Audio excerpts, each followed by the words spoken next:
There we go. um, okay, so I hope you enjoyed the Samson story, and I think you could see that there's nobody like Samson in the Bible. Okay, there's no every other character in the Bible has been compared, can be paired up with some other character, and their situation or their status or their function, you can point out similarities and differences. So Moses and Samuel share characteristics. Moses and Abraham, Moses and Joshua, Gideon and Joshua, Joshua and Saul, Saul and David, of course, David and Solomon, etc., etc. But and different prophets. But Samson is his own. He stands alone. No other character can legitimately be presented as a parallel. It's kind of like how people talk about Las Vegas. That other American cities can be compared to one another. San Francisco to wherever, New York or Los Angeles and Chicago. But Vegas is its own category of city. So not only is he kind of unparalleled, he really is an odd character, an odd judge, and it's an odd story in terms of its literary construction. Because first, he's the only judge who gets a long and full bio, from womb to tomb. Okay? So, no other judge gets a full life story. Okay? We don't even see. Rarely do we get their births. Actually, never do we get their births, and rarely do we get their deaths. Okay, and then the full bio in between. Second, this is the only judge story that doesn't begin with the people crying out to God to save them. Okay? Instead, God initiates producing a savior for the Israelites, seemingly out of his own goodness, the goodness of his own heart, or some sort of program that God has, rather than responding to a plea.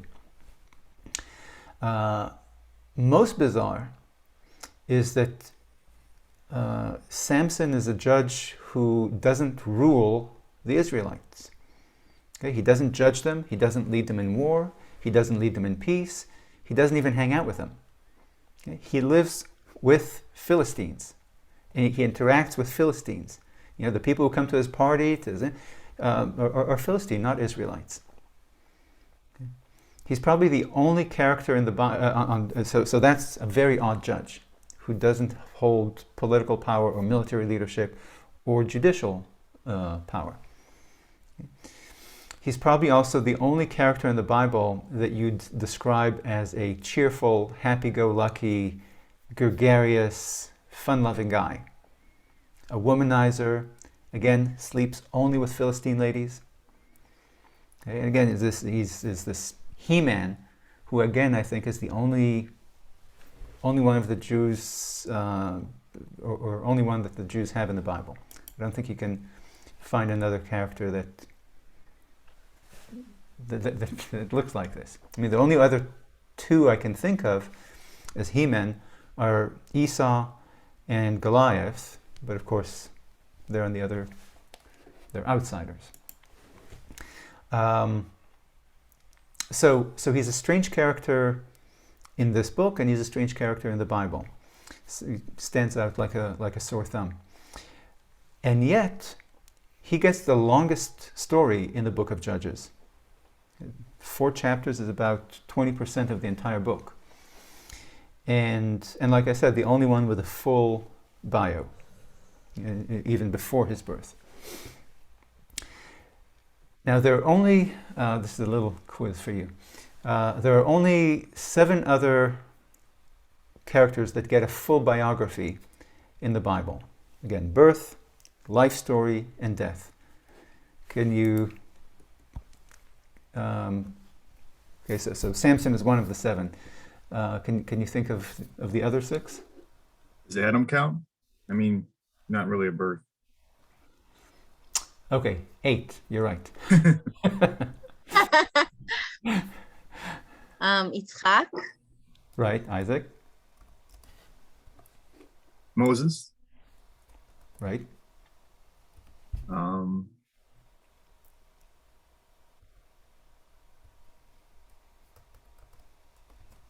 Jacob, oh, Hannah's son, what's his name? Samuel. Right.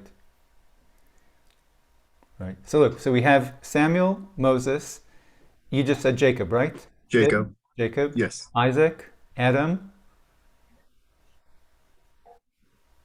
Abraham. Eve. Eve doesn't count. Talking about men here. No, you're right. Adam and Eve, Abraham, Isaac. Cain No, we don't have Cain. Well, look, we have. is Adam knew Yeah, we Eve. do. Darn it, Begot, David, and we have you're ruining my. I had to adjust my number for you, and now you're making me adjust it again. But you're right, Cain.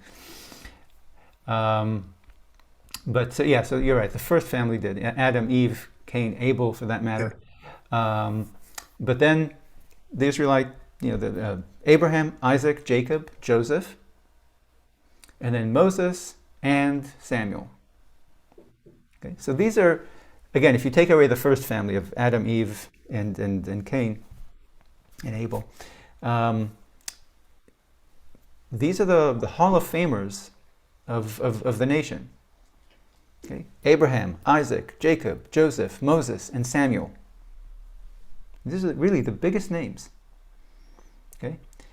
And of all people, it's Samson who joins these legendary and righteous forefathers. Okay? Okay, so it's a, and this is a kind of a head scratcher, because Samson is overwhelmingly viewed negatively by biblical commentators for the past 2,000, but by the vast majority of biblical commentators over the past 2,000 years. Okay, commentators have seen Samson as the worst of the judges. Okay, that he's this man of the flesh, not the spirit, shallow, self-centered, hedonist, rather than being a servant of his people or a leader of his people, like the other judges. Okay, they see him as a man who disregarded and disdained God's gift and God's mission to him. Okay, that instead of doing what God wanted him to do, he just, again, was such a pleasure seeker and so shallow and just a sex fiend and etc. Okay, and this guy gets to share this, not the stage, but gets this full literary treatment by the biblical author. It just seems odd. Now this reading that I just told you about with regard to Samson, that he's the worst of the judges, that he's a again, very earthbound, very corporeal and hedonist character.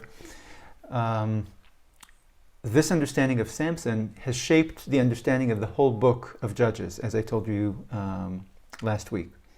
Or no, I told you with Gideon. Okay. So the fact that Samson is widely understood to be the worst judge creates a whole trajectory of decline for the whole book of Judges.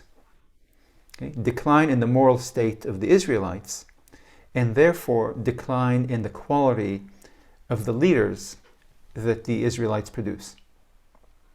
Okay? So the book thus starts with Joshua.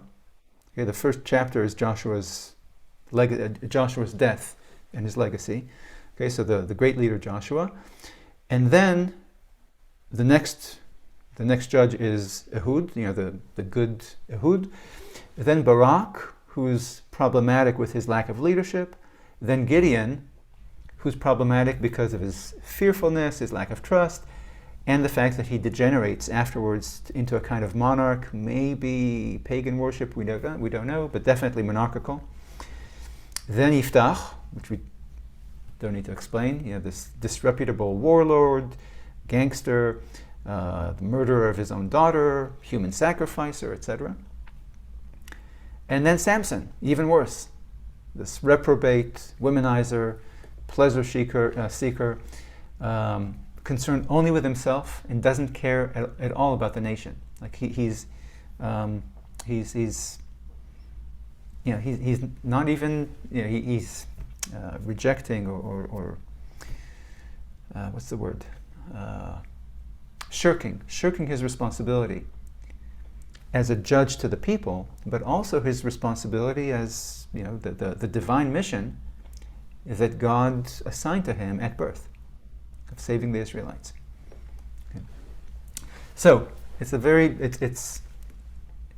fun story, but it is odd, and it made commentators through the centuries.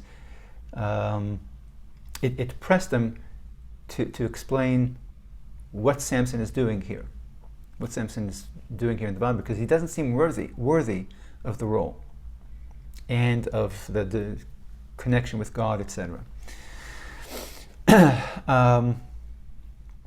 So I'd like to start with Samson's name for a second. There's no explanation for Samson's name.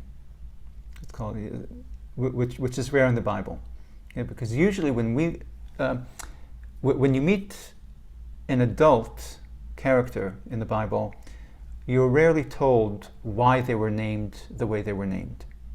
Okay? Take, for example, Abraham. Okay? We don't know why his mother or his father called him that way.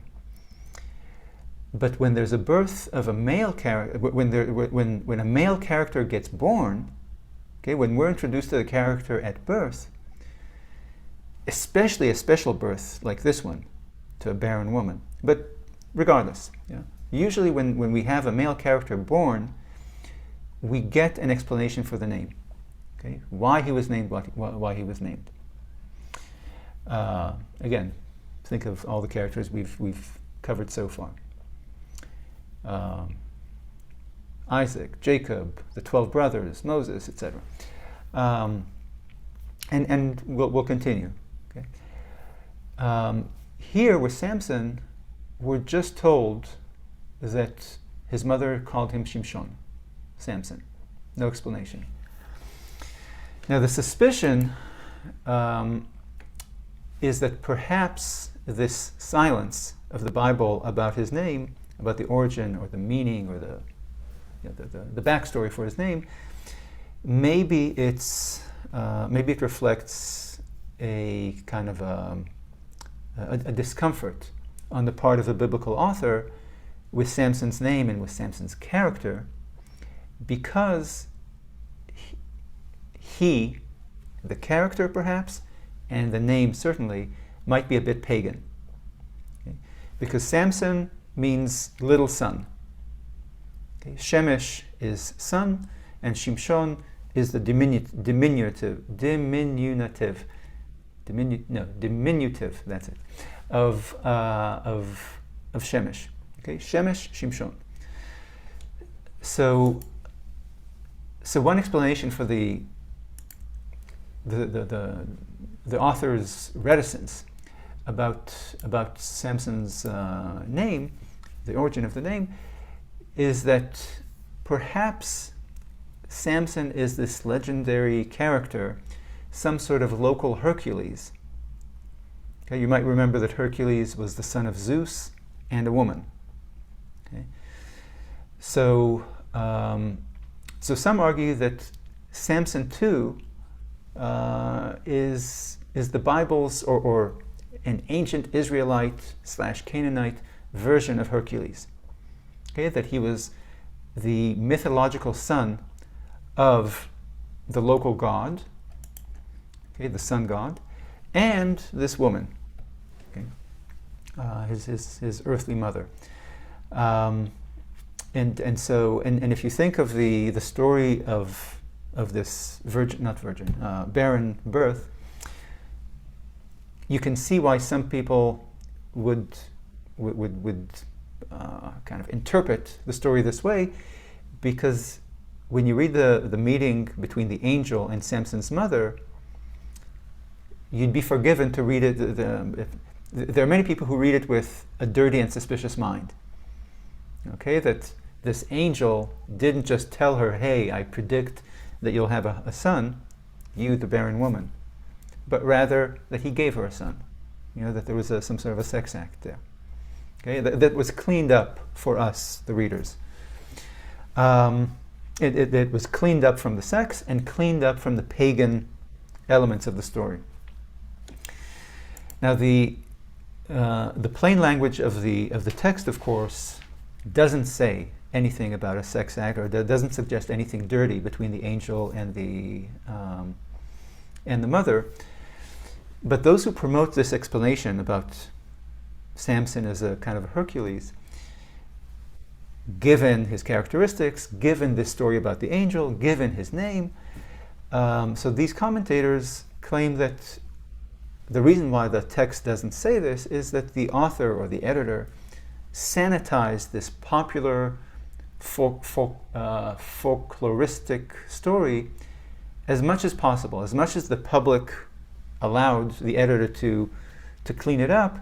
The editors purged the overtly pagan elements from the story, including making Samson Jewish rather than Canaanite, including not explaining his pagan-sounding name. Okay, and including, of course, cleaning up any sexual matters in the discussion between the angel and the mother.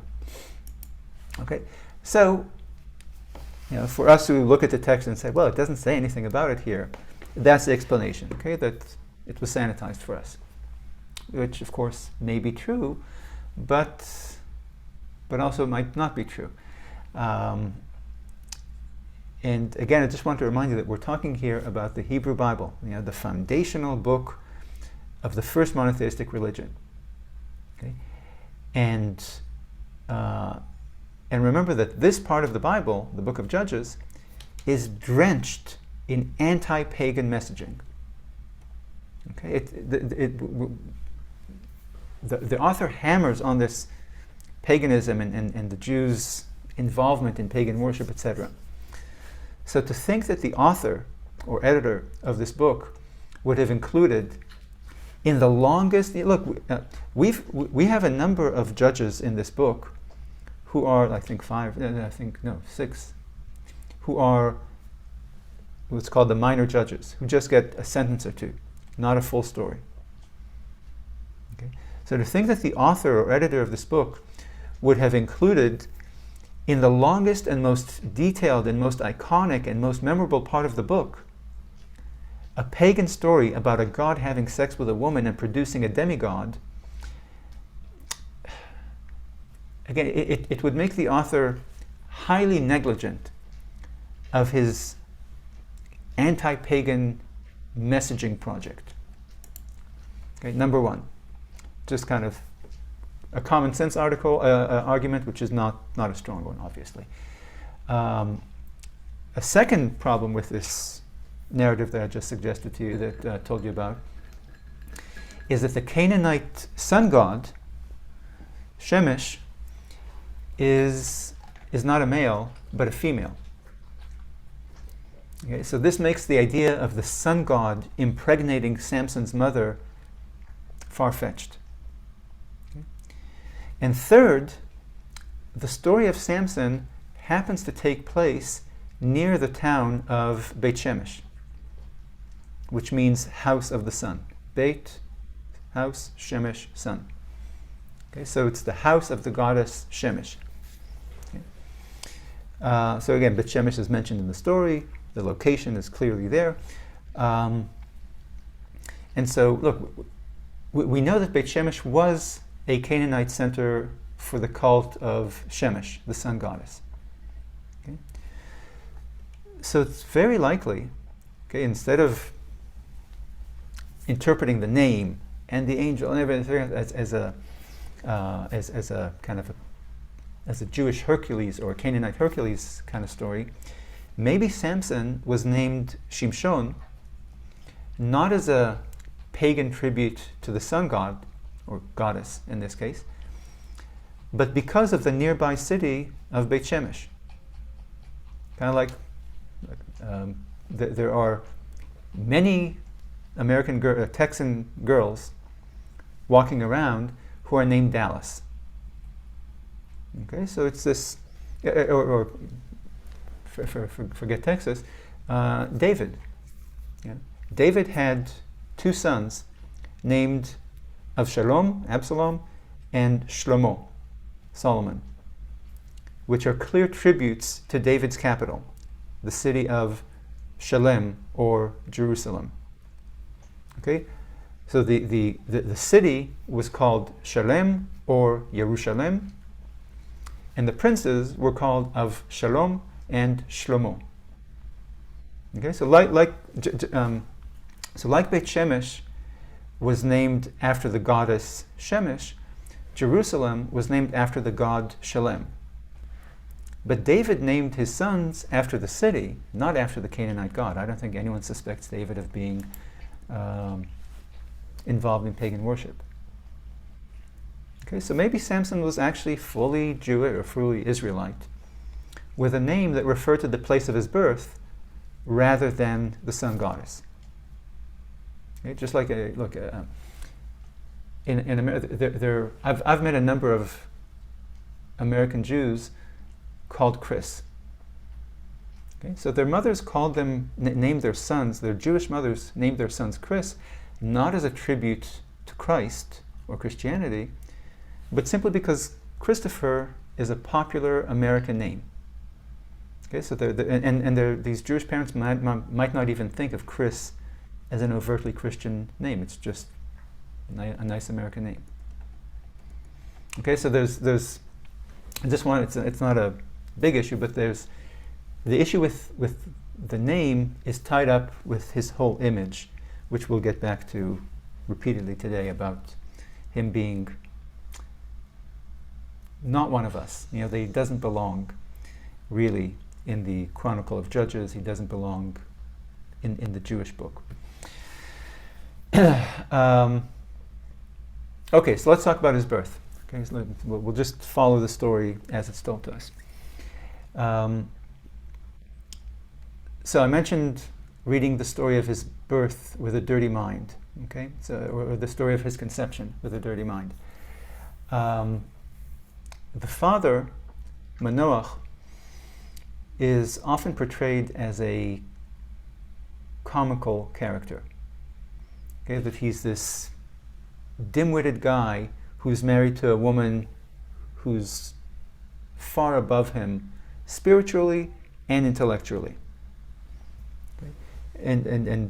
And we see this, or those people who make this charge point to the fact that the angel twice chooses to reveal himself to the wife, not the husband. Okay? That the wife believes the divine messenger, while the husband does not believe. You know, he tests and he's doubtful and everything else. Okay, so he's not spiritually elevated enough to believe. And also that just she understands what's going on, and he looks like he's in the dark all the time. He doesn't get it. Okay?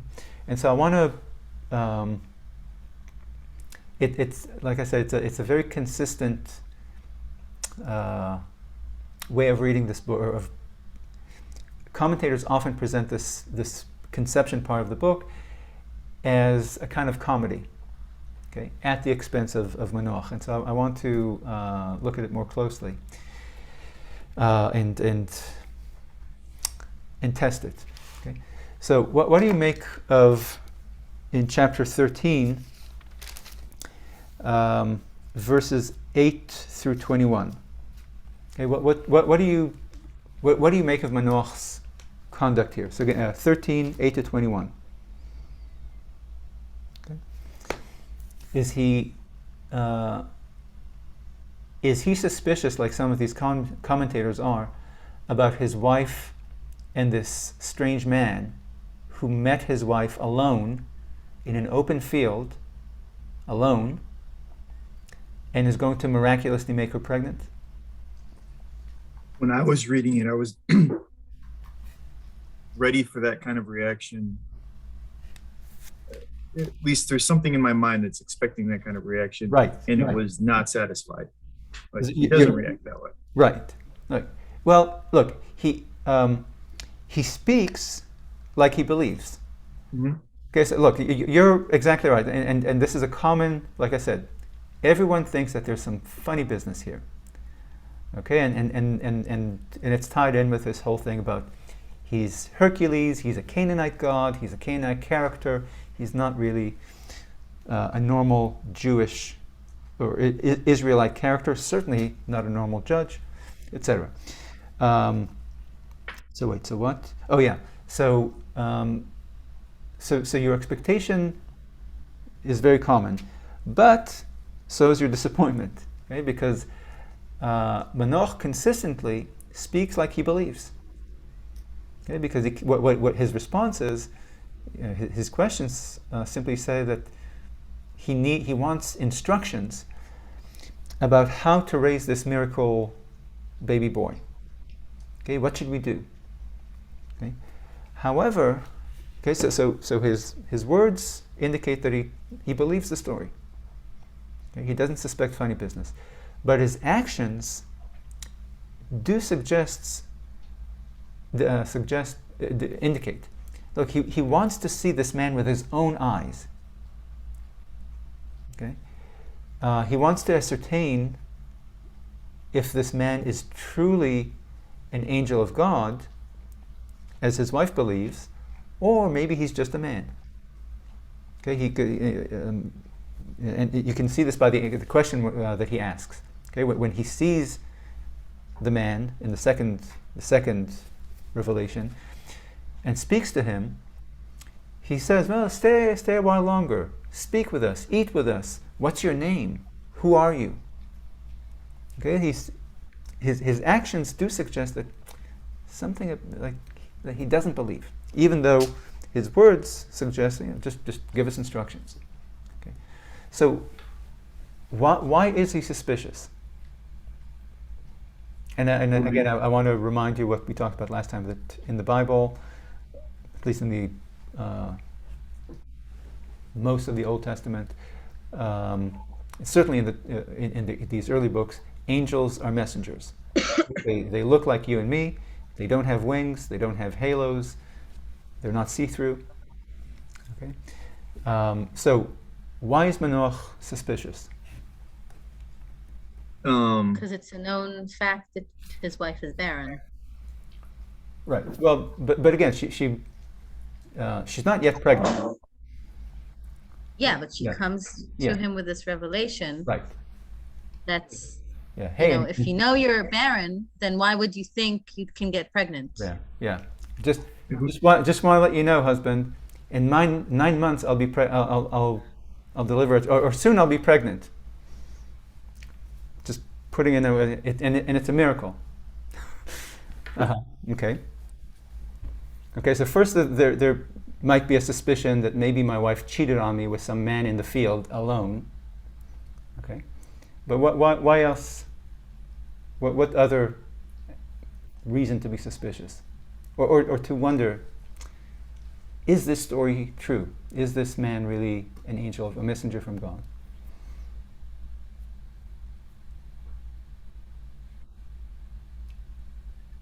I mean, again, just put yourself. Oh, go ahead. Sorry. My mind keeps going to the paternity of the child that is going to either be my offspring and help me in my afterlife, or I'm going to be a dupe.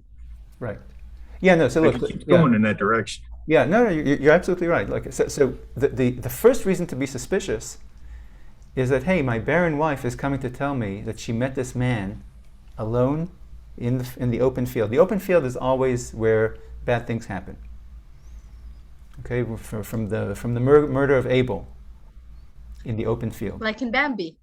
Like in Bambi, yeah. No, you're alone, and you're invisible. Okay, you're not in the city or in the town or in the family residence. You're alone in the field. Okay, so the first reason to be suspicious is that my wife just had a meeting with a man alone in the field, and now she's warning me that she's going to be pregnant soon. Okay, so the first is the paternity. Okay? But even even without that, there's this, look, it's a fantastical story. Okay? What I found strange is that they keep going back to the name. What's his name? What's his name? What's his name? What's his name? Yeah. Well, yeah, like, who are you? Who are you? Yeah, because you say that you're an angel of God. Who are, like, I want to know, it suggests, look, the story is fantastical, and so maybe, even putting the paternity issue aside, maybe my wife didn't cheat on me. Okay? Maybe she just had a heat stroke, and she's imagining things. Okay? It's a crazy story, and I want to see with my own eyes this man, this messenger. Okay? But, okay, so these are completely understandable reasons to doubt this story. But but beyond the fact that, again, it's a fantastical story that a barren woman would become pregnant and that God did this and everything else, what else about the story would make any reasonable man just scratch his head and try to, like, what? This makes no... what doesn't make sense in her story? She does say that he's a messenger from the Lord. Like, that doesn't happen every day, and that Right. seems like it could be questionable. Right, no, but it is. Again, it is fantastical, that God spoke to me, okay, already.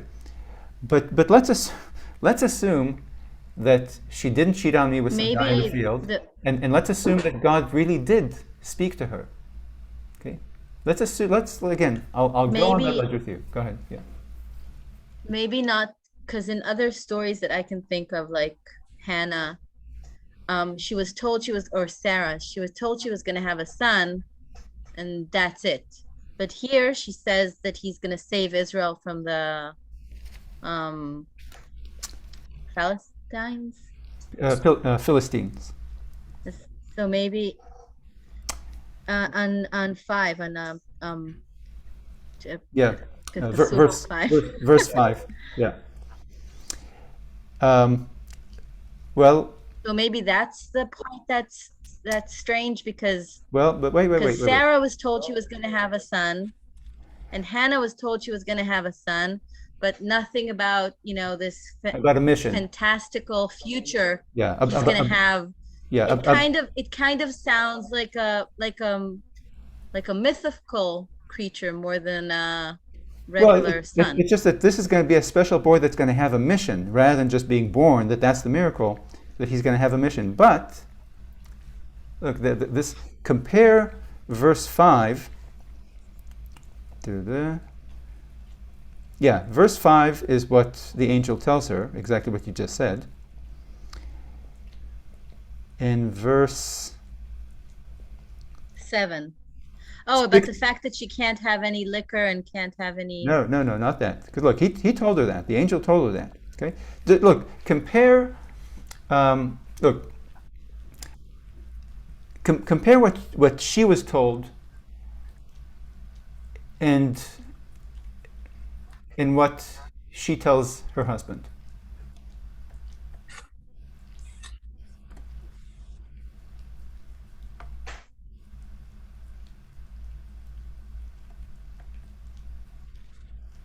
She underplays the son's role. She doesn't underplay it. She doesn't mention it. There's nothing. No, she does. She says, "Ki nazir Elohim Adonai hanar min habeten ad yom moto." Yeah, so he's that she's not supposed to eat or drink any kind of unholy or unclean thing, because he Unkosher. Yeah, because he is what's called a Nazirite. He's a man of God. He's a person who is dedicated to God, is given to God. Okay, but there's nothing. She doesn't mention to Manoach anything about saving the Israelites from the Philistines. There's no national mission. No, but she does tell him that he's a special boy. He's not just a regular.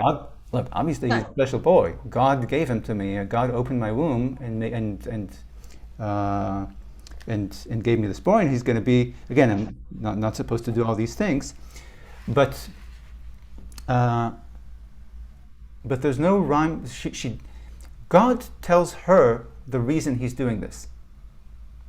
I'm producing a savior for the Israelites. Okay, so look, if you think of the story that she comes to Manoach with, okay, she says, God told me that I'll get pregnant, and so therefore, this is verse 7. Okay, God told me I'll get pregnant, so I can't drink during the pregnancy, drink or touch anything unclean, because the son will be a Nazirite, okay, a man of God for life. Okay? So if your wife came home and told you this, you wouldn't believe her, even if you knew that she didn't cheat on you and that she wasn't lying.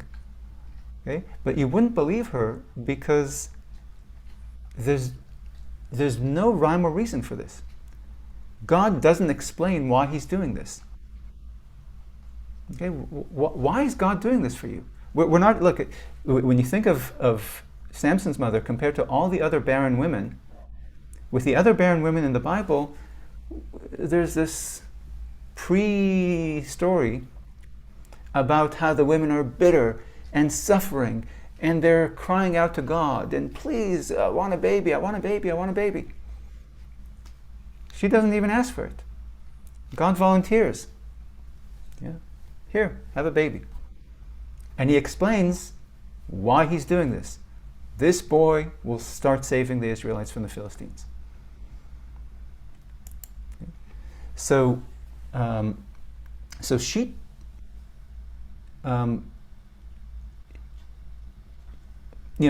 maybe what explains why the wife understood, why the wife believed this crazy story from the angel and the husband did not. Maybe it's not because she is spiritual and he is earthbound, as the anti-Manoach commentators say. Maybe it's because she got a full message, a full explanation from God, and he did not. Okay, so when she relayed the message from God to her husband, she left out the stuff about Samson cutting his hair, not cutting his hair, and, most important, about how this boy, this miracle boy, is going to start to deliver the Israelites from the Philistines. Again, look at verse 5. He will be a Nazirite, he won't cut his hair because he's going to be a Nazirite, a man of God, dedicated to God, and he will, where is it? And he will begin to deliver Israel from the Philistines. Manoach doesn't get any of that. Okay? So when she was told the story, she was made to understand that God is producing a special judge for the nation. Okay? A judge unlike any of the previous judges. Okay? It's a pretty important piece of data for her. Okay? And so we consider that Manoach never heard this part. Okay? I think we can forgive him for kind of scratching his head and wanting more clarifications. Okay? So the question is, why would she leave out that part? Why would she leave out the national mission of this baby? Or what were her husband's feelings toward the Philistine? That maybe he was not anti-Philistine? Or scared enough of them not to... Oh, maybe, yeah. That this, because this does, I mean, his family does not fare well. Yeah, so maybe it would put a target on her son if it were known that it's kind of like with Moses, that like the story with Moses that I mean it's not in the Bible, but it's there's a midrash that Pharaoh was heard a prophecy that some boy is going to lead the Israelites, and therefore he wanted to kill all the boys. But so maybe it is out of fear that it'll create problems for the son if it were known. But look, she's not telling this to the whole town. She's telling this to the husband. So she had to have had a reason, and it makes me think what her understanding of him was. And I don't. Him, the angel, or him, Samson? Her husband. Oh, husband. Because also the angel didn't tell her husband. Therefore, it might be reckless for her to tell her husband everything. Right. Look, when the angel comes back the second time, verse 12, Manoach now asks the angel, how, what to do with this boy, and the angel basically repeats what the wife said. In fact, he even says less than she does. Okay, but he also doesn't reveal about the cutting of the hair and about the national mission of saving the Israelites. But let's get to that in a second, to the second meeting. Okay, but again, considering why would she not? What would move her to drop the national mission when she's telling her husband this pretty important, pretty big news?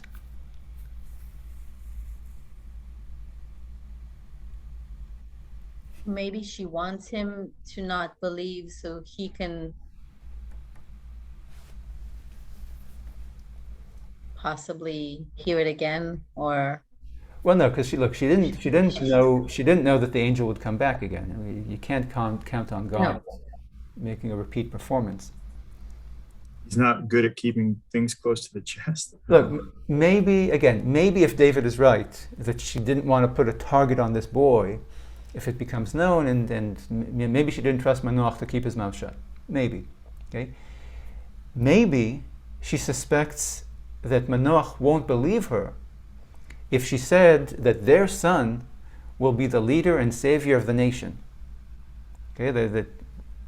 That's having God give a barren woman a son is already fantastical. Having that son be the next Moses is ridiculous. Okay, so maybe she thought that the story would sound less fantastical if she dropped that. That there's more likely, the likelihood was better that Manoach would believe her if she dropped that crazy part. But both of these explanations are kind of strategic. That Manoach is like this, and so I'll say this. Or Manoach, he's a blabbermouth, and therefore I'll keep it to myself. How about just from her perspective, putting aside Manoach? Maybe she was excited, and she was just excited, and she sort of, blabbed and didn't. She told the main thing to her, which was she's going to have a baby. Exactly. And not the rest of it, which is not that important anyway. Right. For her as a mom. I again. We're not told. Okay? We don't know. Okay? But it seems to me plausible, again, especially for barren women, which we'll discuss next. When we get to Samuel, we'll discuss the plight and the misery and the anguish of barren women. But it might just be, like you said, that the most important part of the prophecy for her is not the national part, but her private miracle. I'm going to get a son. Not Israel, that Israel will start being delivered from the Philistine, what does that even mean? The start to the delivery. Okay, I'm going to get a son. Okay, and maybe that explains about the hair. Who cares about the hair? We're going to have a son. Okay. So look, all of these explanations are equally valid. To me, it seems consistent with barren mothers, but there might be a strategy here too. Again, we can't know. I will say that we saw Rebecca doing this too, for Who knows what reason? Okay, when she was pregnant with the two boys, and she was having apparently a rough pregnancy, God explained to her that she has two patriarchs, two fathers of great nations, fighting in her stomach. And God told her then that the younger will surpass the elder son. That Jacob will surpass Esau. And she never told anyone this. Okay? She kept it to herself. She didn't tell her husband, and she didn't tell the sons. Okay, and we don't know why. Okay, so again, it's interesting to speculate, but the explanation that I gravitate towards most is the excitement of a barren mother hearing about a miracle boy. But in any case, so when so Manoach wants to meet this man, and he asks.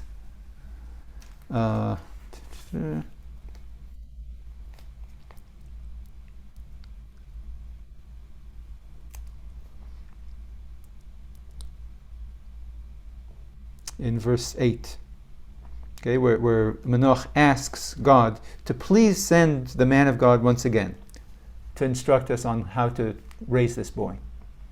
And God listens to Manoach's prayers and resends the messenger. But again, and this is what people point to as kind of the comedy, that he relents to the prayer of the husband to resend the angel, but again, the angel reveals himself to the wife, again alone, again in the field, alone in the field. Okay? And then she runs to get her husband. He follows his wife, and when Manoach asks him to repeat the prophecy and explain it, the angel doesn't do it. And again, this is getting back to what David said in verses 12 to 14. I guess 13 to 14. See, so the angel leaves out even more than the wife leaves out. Okay, he doesn't mention the hair, like she did, like she also did not. He doesn't mention the national mission to confront and liberate for the Philistines. But also, he doesn't mention that the boy will be a man of God, which she did tell her husband. Okay, so the angel's story to Manoach is even more senseless than the wife's original story. Okay, if there was reason for him to kind of be completely baffled by the wife's story, because there's no rhyme or reason why is God doing this? This one is even more bewildering. Okay, so it's kind of it's kind of fun for us because we, the readers, now heard the story 3 times, from the angel to the wife, from the wife to Manoach, and from the angel to Manoach. And every time the prophecy gets shorter and loses its most important explanatory parts. So no wonder Manoach is left confused and doubtful. And that's when he asks the man for his name. Okay, who are you? Stick around. Eat with us. Let's talk some more. Okay. So when you look at this, when you look at this text, what's the evidence that clarifies to you that Manoach, despite his words, really did not believe his wife's story, and that now, in the second revelation, he doesn't trust the man's story either?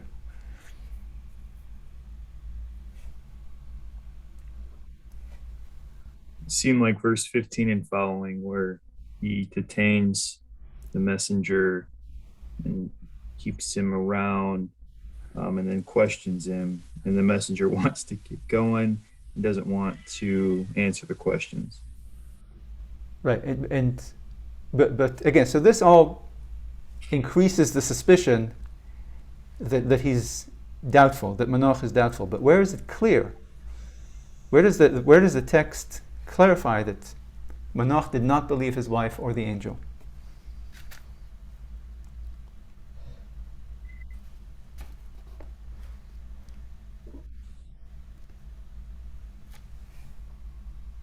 A second sign, like he took the kid as a meal offering, offered it up. Verse 20? 19 and 20, yeah. 21. Okay, in 21, it tells you, and then, okay, so the angel goes away and didn't show up again, and then, yes, so the angel did not reveal himself anymore to Manoach and his wife, and then, you see, Tal Az, yeah. Then Manoach knew that an angel of God was he. And then Manoach tells his wife, we're going to die because we saw God. Okay, so we're told after, so up until now, no miracle happened.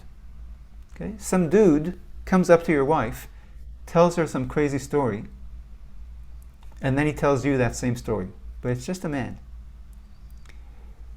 And the story doesn't even make sense. So so Manoach has no reason to believe it.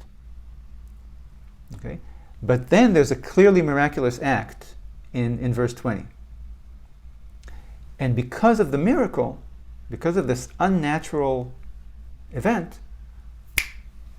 okay, now Manoach believes that there was a messenger from God, and we know that his belief is now sincere because he really is afraid that they're going to die. Okay, so it's exactly what we saw before with Abraham, with Jacob, with Moses, with Pharaoh, with Gideon. Okay, that the only way God can overcome a man's doubtfulness is a miracle. Okay, so God is not going. God insists on not explaining himself to Manoach. Okay, which is what Manoach was asking for. When Manoach was asking for the angel to come again, he said for he wanted an explanation for how what to do. And when the angel does come again, Manoach asks for explanations, and the angel won't give it to him. Again, he gives him even less than the wife gave originally. And so instead of explaining what's going on here, God just performs a miracle. And that does the trick. Just like Moses with the burning bush. Okay? From that point on, Manoach ignores the irrationality of this ridiculous story that he heard from the wife and the angel. And he accepts it as true. Okay? He doesn't need any further explanation. So, okay, so I think Manoach gets a bum rap from the commentators. He's not comic relief. He is he really is in the dark because his wife keeps him in the dark for some reason, as does the angel. But then, just like our other characters, you see a miracle, he believes, he accepts, and life goes on. Okay, so what about Isaac? Yeah. This really does remind me of Rebecca and Isaac, because Isaac never sees a miracle like that. He just kind of goes along with. That's true. It's weird.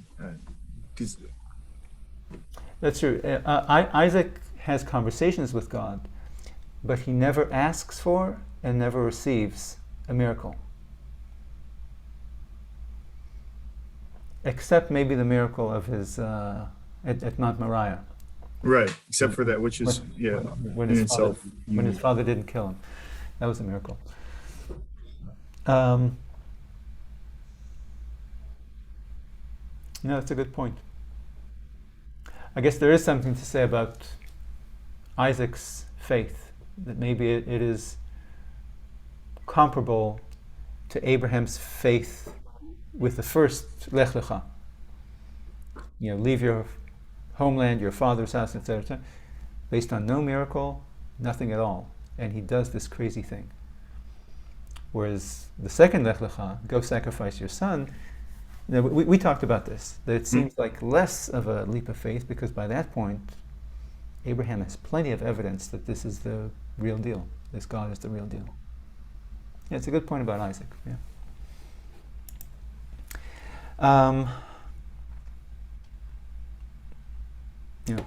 Okay. Now, as we said in the beginning, that Samson is this anti-hero. He's unlike any other leader in the Bible. And in this respect, you might see some smidgen of parallel to Yiftach, his predecessor, in the sense that they're both loners and outsiders. Okay. But of course, Samson much more so than Yiftach. He's not a leader of his people. In fact, if you see, there are no Israelites in the story other than his parents. And his sole interaction with his people is a negative one. It's in chapter 15, when the 15 verse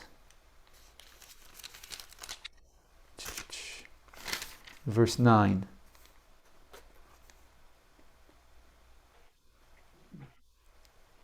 Yeah, 9, 10. Through 15.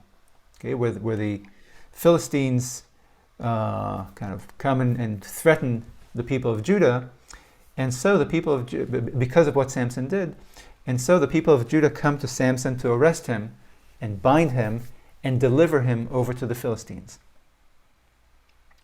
Okay, that's the only interaction that Samson has with his people in the entire story, in his entire life, it seems. Okay. And maybe that episode with the people of Judah clarifies his. Well, first of all, it shows us that Samson definitely saw himself as one of the Israelites. Okay. Because he makes the people of Judah who are binding him and delivering to the enemy, he makes them swear that they won't attack him, so that he won't have to fight back against them and kill them. Okay, so even though this little episode clarifies that he was an Israelite, saw himself as an Israelite, but we know from the entire story that he's not interested in their company.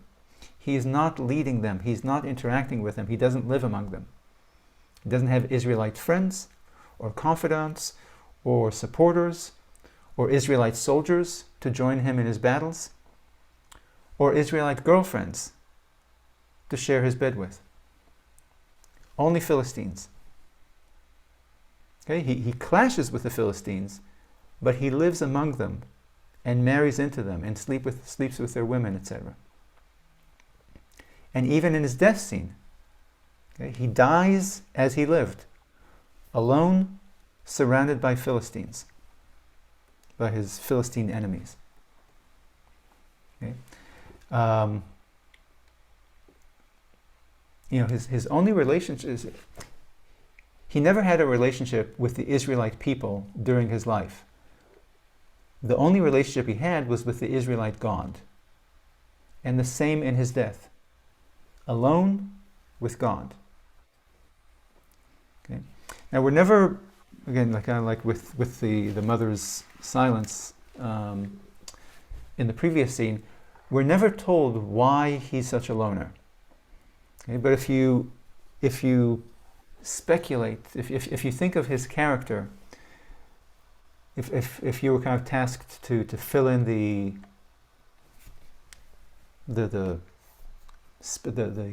blank spaces left by his narrative, him growing up and becoming a man. What could explain it? The fact that he's so alone, so separated from his people.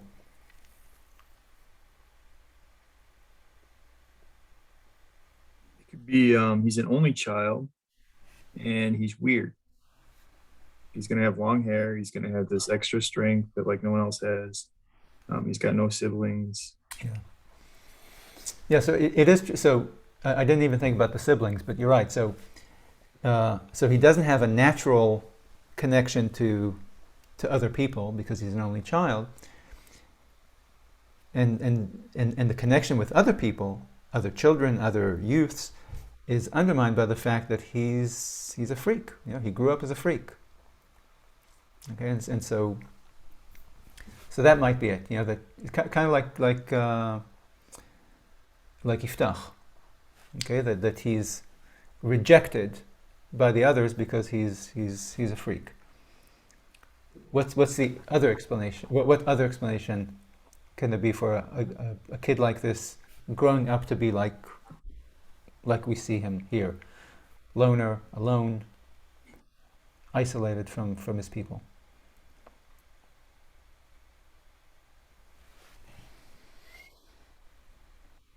Possibly because of the miraculous birth, he would be seen as a product of possibly Like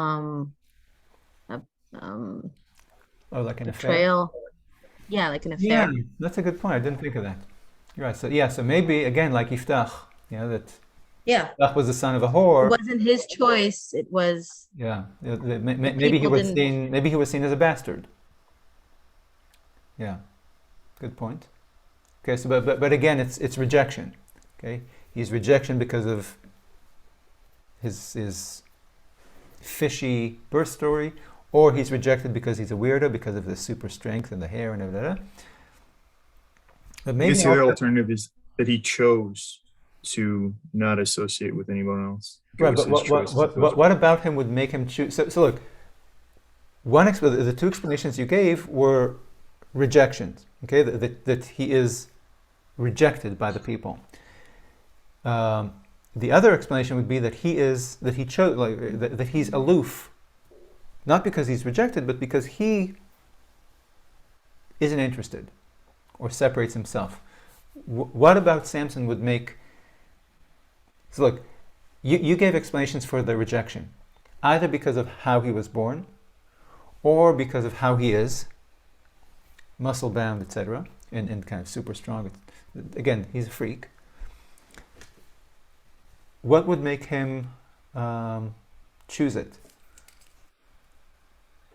He didn't want to lead Israel. Like he didn't want the mission. If his mother told him. Yeah, but what about Samson would make him not want to join with? He's more interested in satisfying his own urges. Living the good life. Yeah, but that doesn't explain why. Look, why not have sex with Israelite girls? Why not have Israelite friends? Look, he does have friends. He does have companions.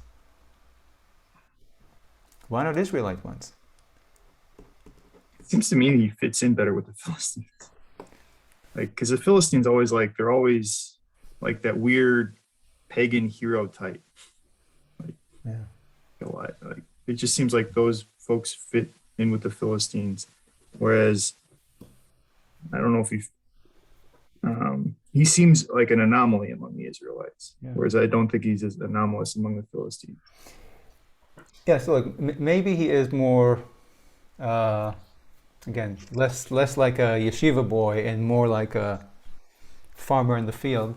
But I think it's weird, like, because even like his personality, like when he like has this one-upsmanship and stuff like that, like he has all these competitions and he doesn't behave like a member of an oppressed group. Okay, he moves among the Philistines as an equal rather than a member of a group that is kept underfoot by them. But again, even before he becomes an adult, again, if we're trying to think of why he would become this separated from his people, again, maybe the super strength meant, again, so again, maybe it meant that he was a freak. He grew up as a freak in the kindergarten, and therefore he was rejected, kind of like Iftach. But maybe he's so strong and so invulnerable that he doesn't need the assistance or protection or again, assistance of friends, allies, family, tribe. Okay, the function of the But that community. doesn't make sense because you just told us that he does have friends. They're just from the opposite group. And we know he has friends because he has parties just with the wrong people. Yeah, So he does need friends. that's Just true. You're right. he picks the wrong type. Yeah. Possibly because he has this much strength, unlike a regular Israelite person who would be scared Yeah. to go out and make friends with the enemy. Yeah. He's not scared because He's not if they afraid of annoy them. him, Yeah. and just rip them in half and Yeah. that's it. Yeah. Look, maybe every Israelite wants to go to the other group, but is Yeah. afraid, and he doesn't. Yeah, maybe.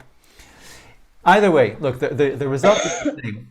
Okay, regardless. So we don't know what shaped Samson in his youth to be like this, but as an adult, we see that he is this loner, not a leader, doesn't have any interaction with his people, other than his parents, with Israelites, other than his parents. But okay, so if he's so disconnected from the Israelites, then why does he fight the Philistines? I mean, he's constantly feuding with the Philistines. Yeah, if he's not living up to if he's not, again, fighting against the enemies of my people, then why is he fighting with them all the time? Seems like the Philistines didn't quite embrace him.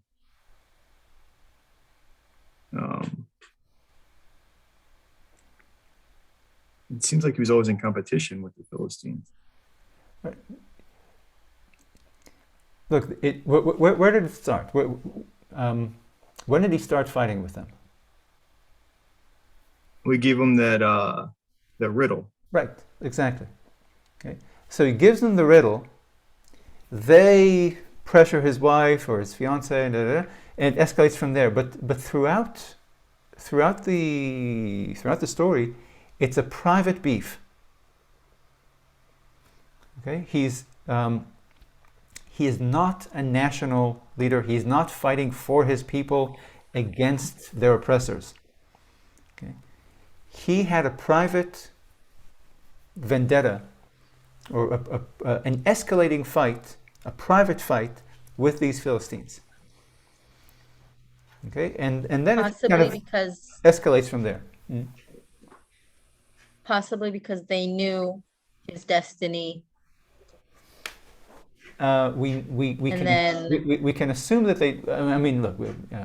Actually, there's no reason to assume that they knew, and there's reason to assume that they didn't know, because the wife didn't tell anyone. The wife didn't tell her husband. I mean, the text indicates that she didn't tell anyone, and the angel certainly didn't tell anyone. We don't even know if Samson knew, which we'll revisit. Okay. Not to mention the fact that early in their interactions, they don't want to kill him. Okay, they just want to, this one-upsmanship. Okay, so there's no indication that they knew that he is going to be their destroyer. They just wanted to solve his riddle so that they won't have to pay him what the bet was. Okay. So look, so there's this thing with at the wedding party, and then it just escalates and escalates and everything. So first he kills a bunch of them to cover the bet that they cheated him out of. Then his wife's, because now Samson is in this, he killed all these Philistines. His father now gives Samson's wife to another man, And in response, Samson sets the Philistines' fields on fire with the foxes, 300 foxes. And then the Philistines burn the wife to death. So he kills a bunch of them. So if you look at 15 verse 6, chapter 15 verse 6, this is after, okay, so in verse 5, I'm sorry, in verse 7. Okay, so in verse 6, they burn the wife down, they burn the wife and the father, kill them. And then Samson talks to them. What does this interaction, again, tell you about Samson's war with the Philistines?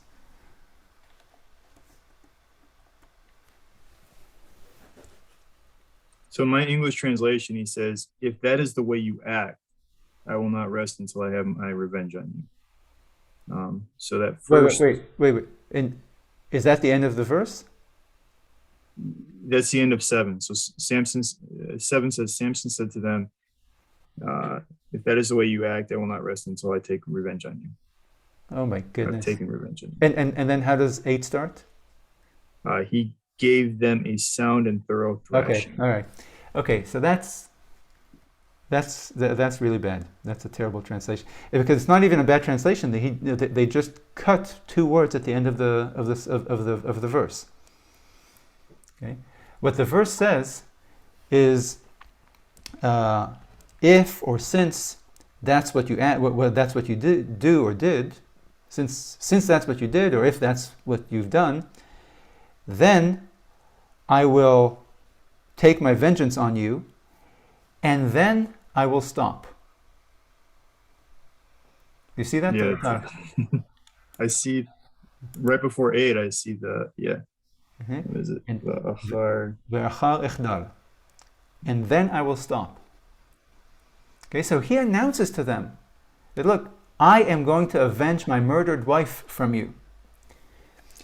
But if you stop your vendetta after my retaliation against you, then I will stop my war against you. Okay, he says, I'm going to kill a bunch of you, and then I will stop. Okay, so what does this mean for us? What's the message here to the Philistines? What is he telling the Philistines, and what does that tell us about Samson's war with the Philistines?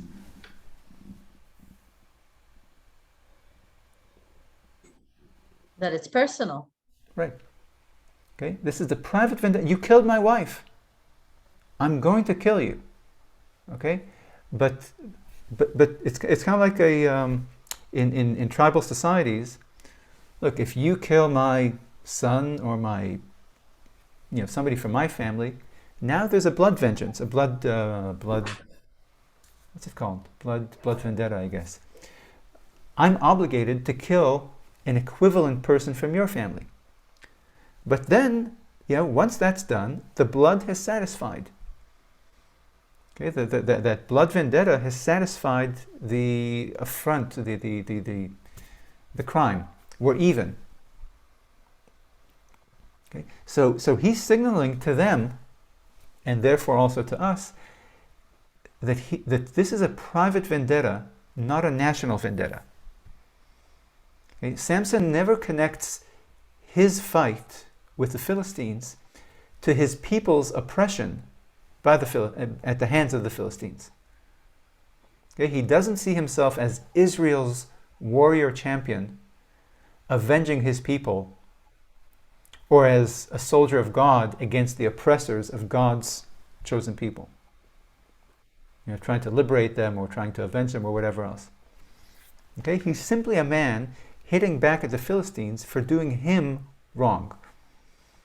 Okay, and he's telling them, and he's telling us, all this entire war between me and you can end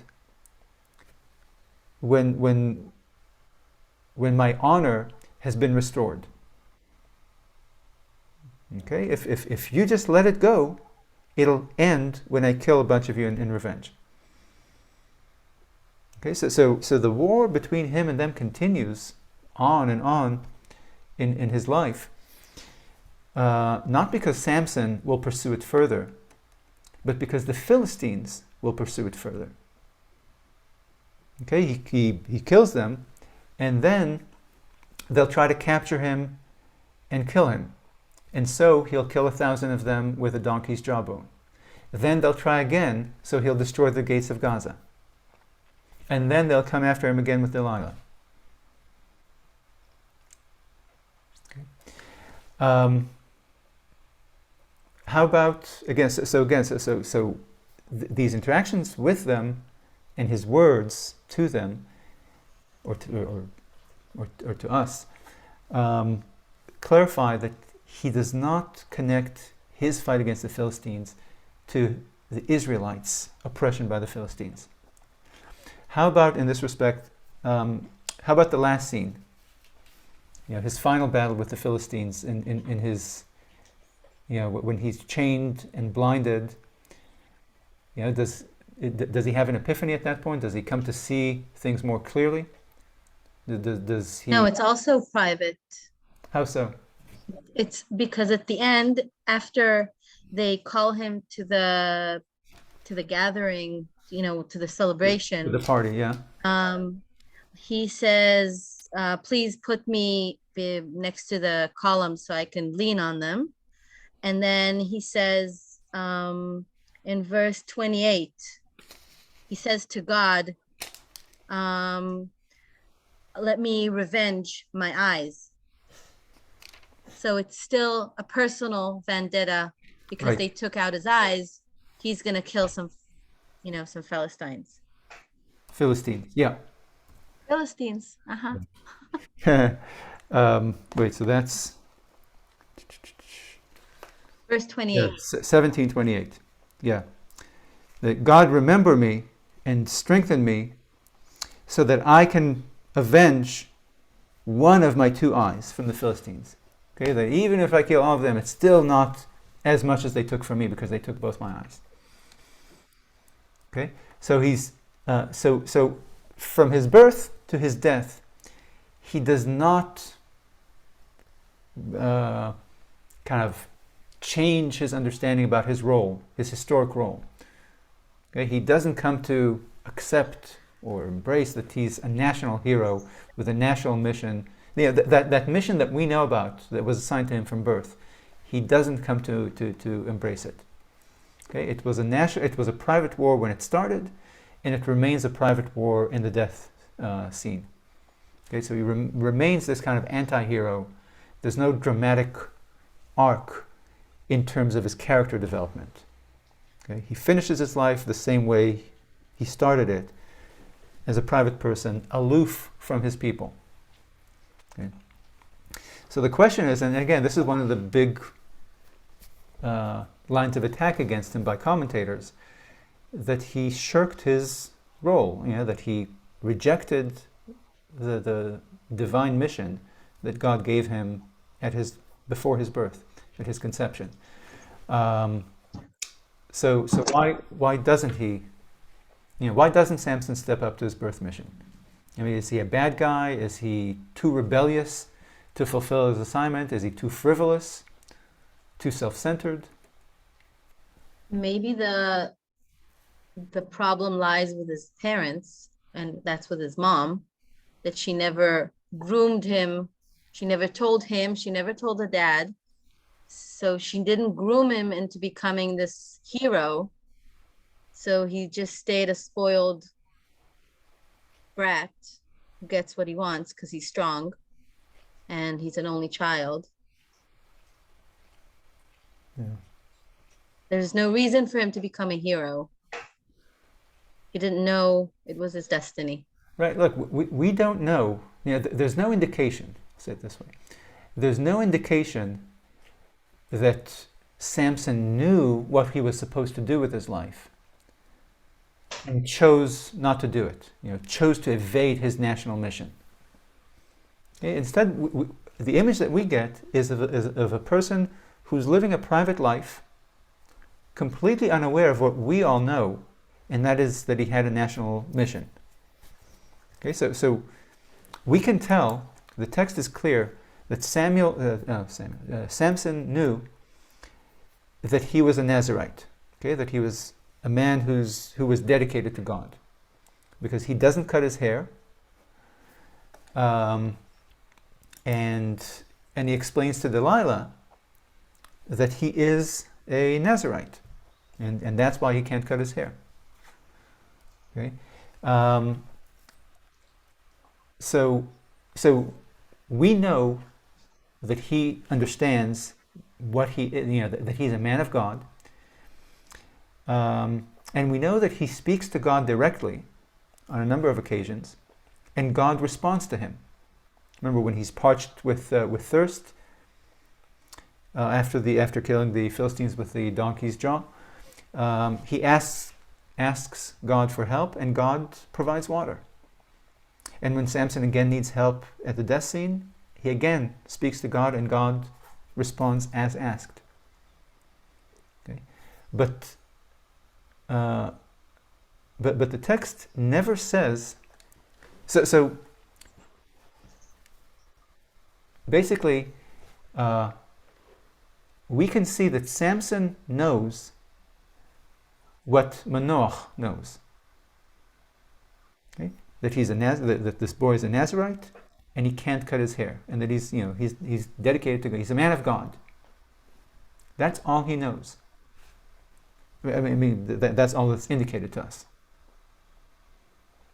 Okay, his actions indicate that he knows what Manoach knew. Man of God, can't cut his hair. Okay. And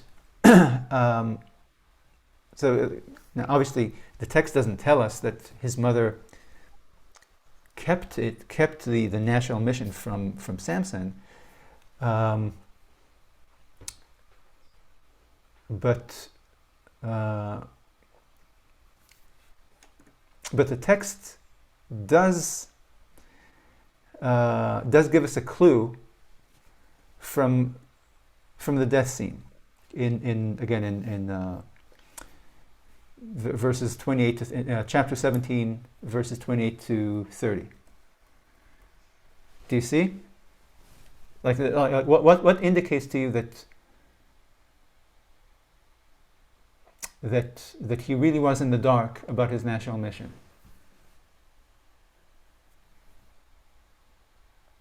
My translation, it says, "Please remember me and give me strength just this once, to take revenge on the Philistines, if only for one of my two eyes." Right.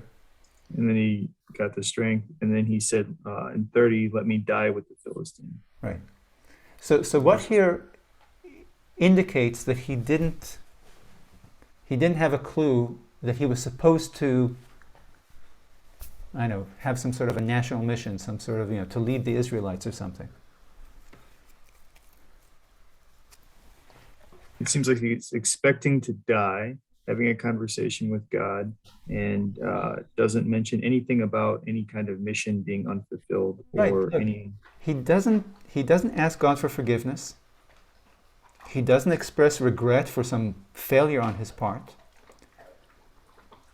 And God doesn't chastise him for it either. Look, when the Israelites repeatedly in this book ask God to save them, before every major judge, the Israelites are oppressed, they ask God for help.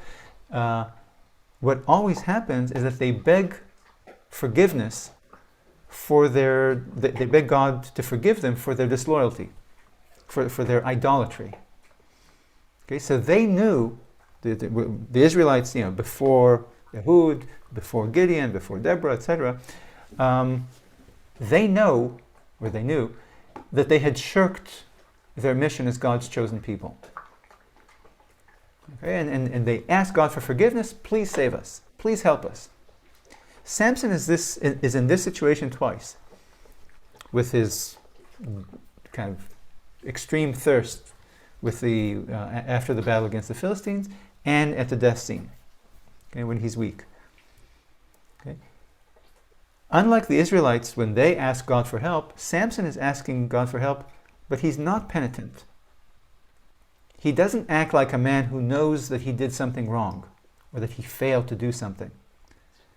And again, the important thing is that God doesn't chastise him for doing something wrong.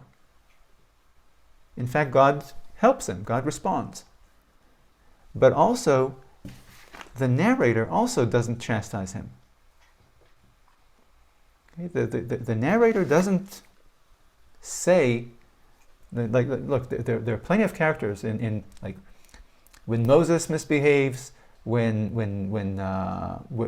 Saul misbehaves, when David misbehaves. The biblical author tells us this, clarifies the book's position on David's actions. Okay? The book never tells us that Samson did anything wrong. God doesn't tell Samson he did anything wrong. God responds to Samson when he asks, and Samson doesn't act like he did anything wrong. Okay? So look, many generations of biblical commentators have really taken Samson to task for throwing away his gift, okay, for shirking his divine mission to save his people, and for being a frivolous man-child instead of a responsible leader. Instead of the responsible leader he was ordained to be. Okay? He was born to be X, and instead he was Y. Okay? So these commentators see Samson as a depressing emblem, or a depressing representation of the Israelites of his day. Okay, that the Jews were evading their preordained role as God's people by repeatedly turning away from God to idolatry. And Samson, as a representative of the people, also evaded his preordained role as a national hero and liberator. Okay, and instead he used his gifts to just get off. Okay, have a good time. So the traditional knock on Samson is that, or explanation of Samson, is that leaders reflect the people they lead. Okay? So crummy people, like the Israelites of the book of Judges, produce crummy leaders. Okay, like Yiftach, like Samson. Okay, so as the people grow worse and worse and worse, more and more idolatrous, more crappy in the book of Judges, so they get crappier and crappier leaders, like Yiftach and Samson. Okay. But, if we go back to what we were just talking about, if nobody told Samson that his life had this greater purpose, then this accusation is completely out of place, no? Okay, so maybe he lived his life aimlessly because his mother and God never told him who he is and what he is, and that he was born with a mission. But if his mom didn't tell him, then I would still say that that's part of, if the Bible is trying to show us the decline in the morality of the people, then I think it does go to that point to say his mom had an obligation to raise a leader, just like many mothers before her. Mm-hmm. She had an obligation, and she didn't do that.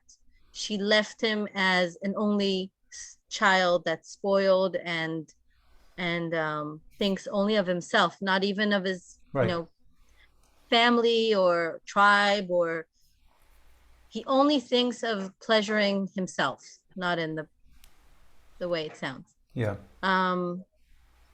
So he has parties, he has, he kills as if it's not a big deal, just, he does these antagonizing things. He plays games to get their goat. It's not his fault because he's a child of his mom's product, but he's a product of his society. Yeah. And that's how his society is. So he's a reflection of it. Mm-hmm. And that's why God can't be mad at him, because it's not him, it's the people he's grown up with. Yeah. It's how he grew up, and it's a reflection of his society. Yeah. Although I'd say, I mean, yeah, you're right there. It could be, and look, we'll follow this, but it could be that the mother kind of failed her role. Okay. But look, God has interactions with Samson, and God doesn't intervene. God doesn't take any of the opportunities to instruct Samson either. Okay, so there might be some. Look, if we focus on Samson himself, okay, but the fact that there seems to be evidence that he was living this kind of personal life and just having fun and not being conscious of what his role is supposed to be, out of true ignorance. Okay. Have you seen? I know you've seen Unbreakable, the movie. Have you seen it, David? Hmm? You have? Yes. Yeah. Okay. So, so again, it's a story about a man who finds out only in middle age what he is. Okay, he never knew, and then once his eyes were opened to what he really is, now he knows what he's supposed to do with his life. Okay, with Samson, actually, it is kind of, the Bruce Willis character is Samson in a way, in the sense that he's invulnerable. But forget that. The point is that as far as we know, Samson was never told. Okay, he was given this tremendous gift of strength and fearlessness and cunning, but he doesn't know what it's for. Okay, it's kind of like if you think of Shaquille O'Neal, who was never given a basketball. Okay, and so he spends his life as a clerk in some office. Okay, and Samson is kind of living that kind of, it seems that he never found out what he was and what his purpose was. And maybe this is an explanation for what to me is the weirdest part of the story, and that is chapter 14, verse 3 and 4, before the wedding. Chapter 14. Yeah. Actually, could you read how the translation is, David, for you? So I have, for 3, his father and mother said to him, So he goes and he digs this Philistine woman, and he comes and tells his father and mother that I saw this woman in Timnah, and a Philistine girl, and take her for me as a wife. And then his father and mother said to him, is there no one among the daughters of your own kinsmen and among all our people that you must go and take a wife from the uncircumcised Philistines? But Samson answered his father, get me that one, for she is the one that pleases me. Mm-hmm. And 4? His father and mother did not realize that this was the Lord's doing. He was seeking a pretext against the Philistines, for the Philistines were ruling over Israel at the time. Great. Okay. So it says there that the parents didn't know that this match with the Philistine girl was by God's design. Okay, so the author is telling us that God designed a situation that will lead Samson to be at war with the Philistines.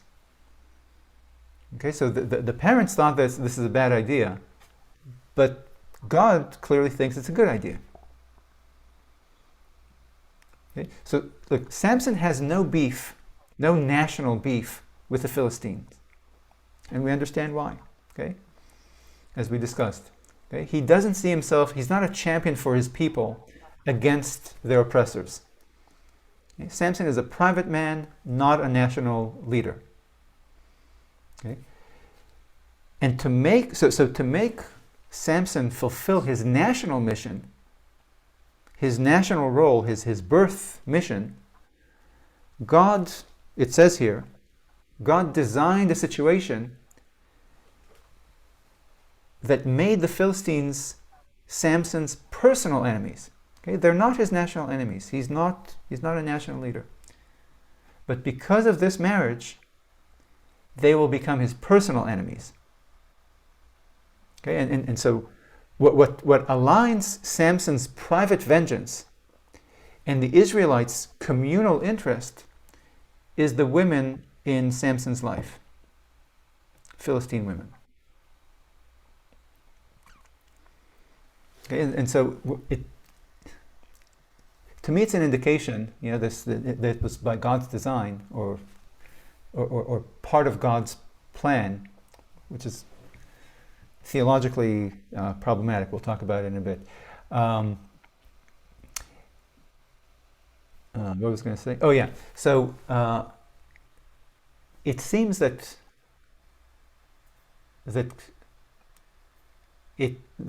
Samson's ignorance about his national mission is known to God. Okay, and God isn't telling him, "Hey, Samson, you should be a leader for your people. You should be the champion of your people. You should liberate your people." Okay? Rather, the way that Samson will be set at war against the Philistines is by making him his personal enemies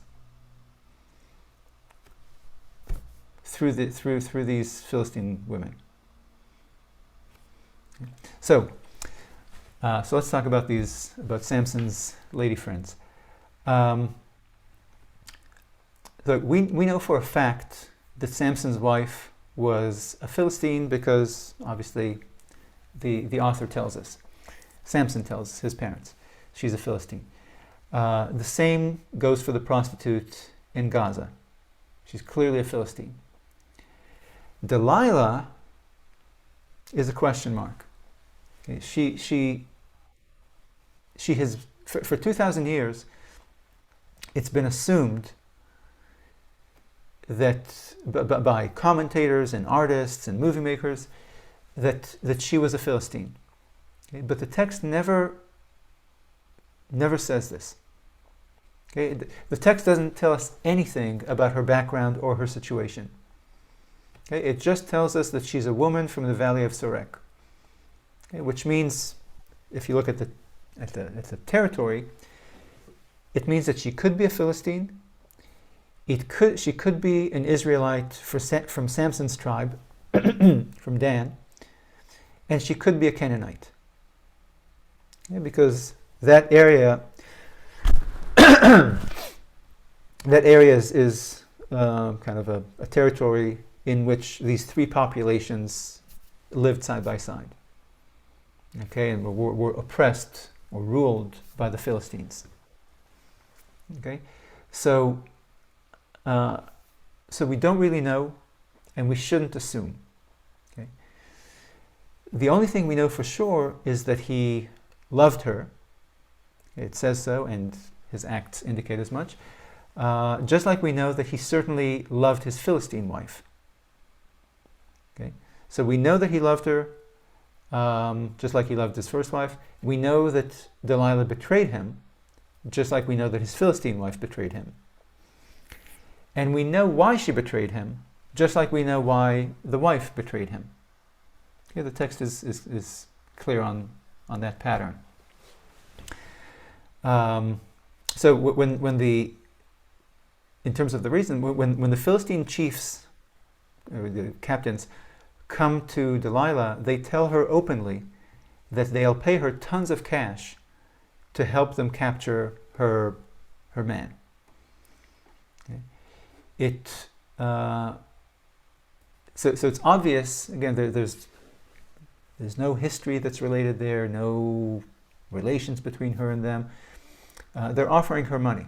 Okay. So it seems that they could maybe see better than Samson that she was not on his side. Okay, but when I emailed you last week, I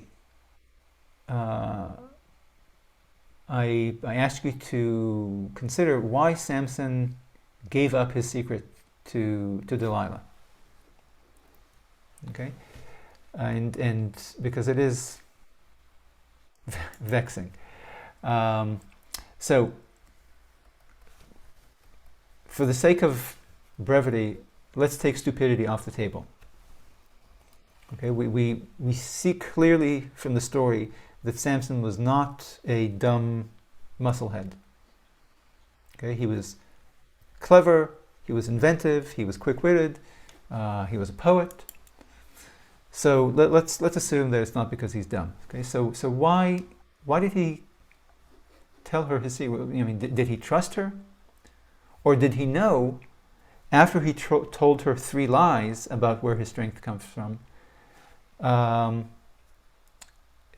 found himself tied up in the morning after he gave her some lie? So did he trust her, or did he know that she would betray him? That she would betray him and cut off his hair?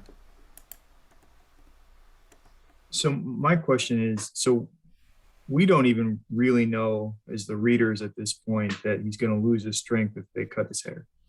If we kind of find that out as this happens. Like, we know that God told his mom not to cut his hair, but we didn't know what would happen if his hair was cut. It could be kind of like the snake in the garden, where we're told, hey, they're going to die if they eat this forbidden fruit.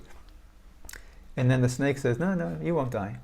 And we don't know, what is going to happen here. And we're Ekes. So yeah, you're right that we don't. And the snake is more specific. He says, or in the original commandment, he said, don't do this or else you'll die.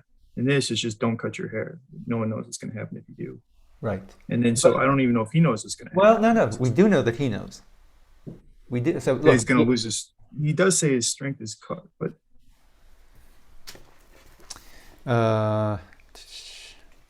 Delilah, chapter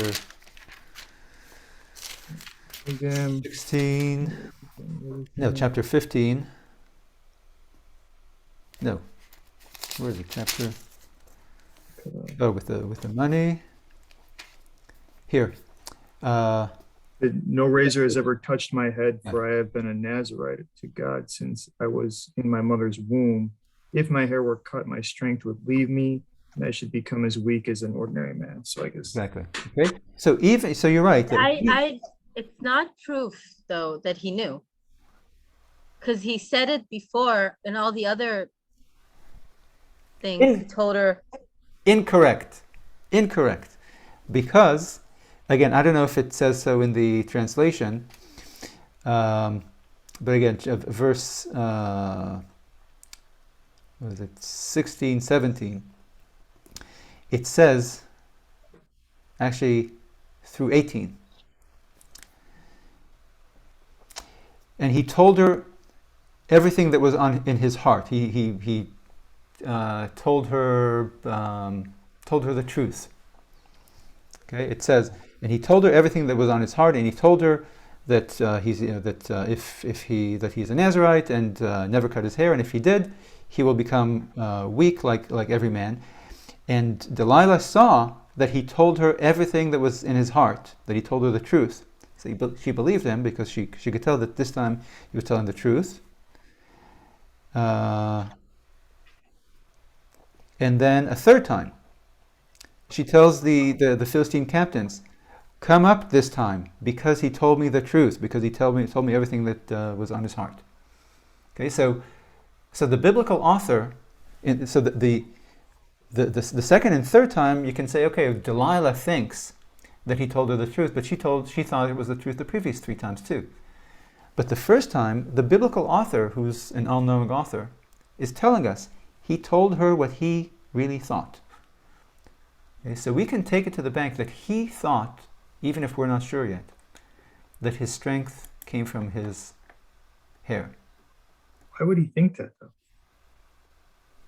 Like that specifically wasn't told to his mother. It was just told to her that not to cut his hair. That's true. You're right. And why? Look, that's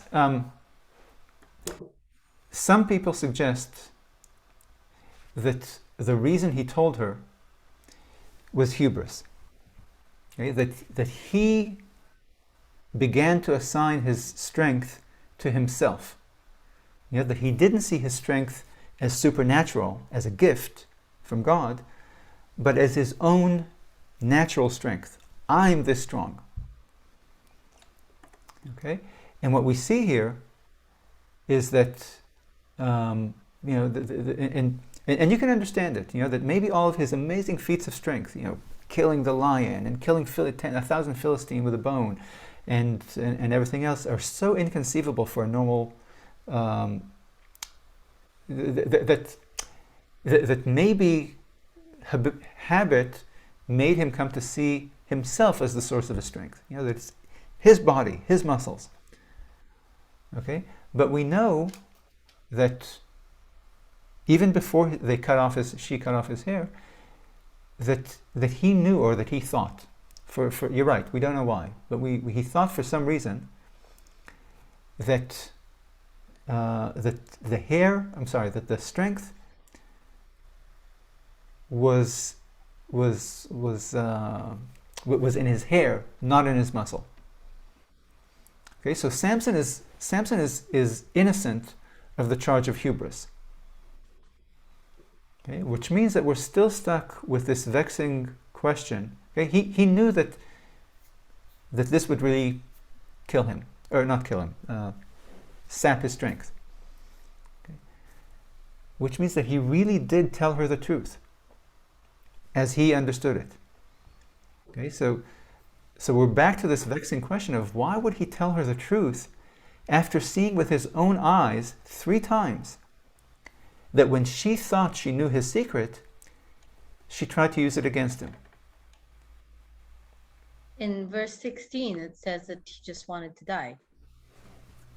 That she pestered him and annoyed him, and that she just wanted to die. So it was like a suicide mission. Yeah, so look, one explanation... Possibly because his first wife did the same, and now this one possibly says, that's just my luck. I have no reason to live because I can't have anyone. No, I can't trust anyone. Look, if this is the correct reading, as you say, maybe it was a test of her loyalty. Okay, that he was making a test here. I'm going to put my faith in you. And if she really betrayed, look, I'm no longer lying to you. Okay, yesterday and the day before and the day before, I was having fun at your expense. I wasn't honest. I'm now telling you the truth. And she can see that this is different now. And if the woman that I love and trust with my life, if she will do this to me, sorry, the doorbell. If the woman that I love will do this to me, then what do I? Then I have nothing in life anyways, and I don't care what happens to me. Okay, fine. If I can't get a good wife, then my life means nothing. I don't care. Okay, so again, he doesn't seem like a suicidal type. Samson is kind of simple and straightforward. He doesn't seem like a guy who will play these kinds of put his woman to the test this way. He doesn't seem like a suicidal type.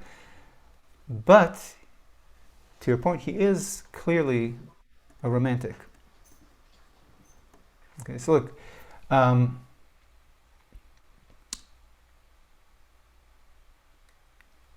if we're satisfied that Samson is, again, innocent of the charge of hubris, and he did not think that his strength was, came from his muscles, okay, then something else was going on here. Something else made him tell her. Now, biblical commentators, again, for a very long time, centuries, because they're not fans of Samson, one explanation they give is that Delilah withheld sex from him until he was willing to sacrifice himself for sex. Okay, that he was so uh, I'm trying to use a euphemism. Starved for sex, that look, men do silly things like wreck their political careers to get sex. Okay, and that's often used as an explanation for why he did this stupid thing when he saw with his own eyes what she would do with this very dangerous information. Okay, and it's also this explanation uses is kind of takes its guide from verse 19, where she rocked him to sleep on her knees or between her knees. Okay, so this speculation about why he did it, because of being sex starved, the speculation reflects these commentators' negative opinion of Samson. You know, they see him as this super corporeal being, this hedonist, pleasure seeker, driven by physicality and machismo and lust, with all of his whoring and chasing foreign women, etc., etc. But to accept this explanation, we'd have to, first of all, get over the fact that the text does not say or hint anything about withholding sex. Okay? Instead, the text says she nagged him. She nagged him, and eventually he gave a secret. And second, we'd have to expect to accept the idea that Samson would go without sex at all if he didn't get sex at home. Okay, so the same commentators who denigrate Samson for being a sex fiend and a whoremonger now tell us that he was such a tzaddik, such a righteous, monogamous man, that he would not go elsewhere, not go to a prostitute, for example, if this woman that he's shacking up with, not even his wife, wouldn't give him sex. Okay, so something does, so all of the explanations that are offered, that maybe he was testing her, as you suggested. Maybe he was stupid. Maybe he was overcome with lust. He was throwing his life away anyways. All of these are psychological speculations that require us to guess things that the text doesn't tell us. Okay, which is fine to do. The biblical text is sparse, and when the text doesn't tell us, then we're left to speculate, like we just did earlier about why is Samson such a loner, etc., or why the wife didn't tell the husband what she didn't tell him. So if the author didn't tell us why he gave up his secret, then fine. It's for us, we're left to speculate.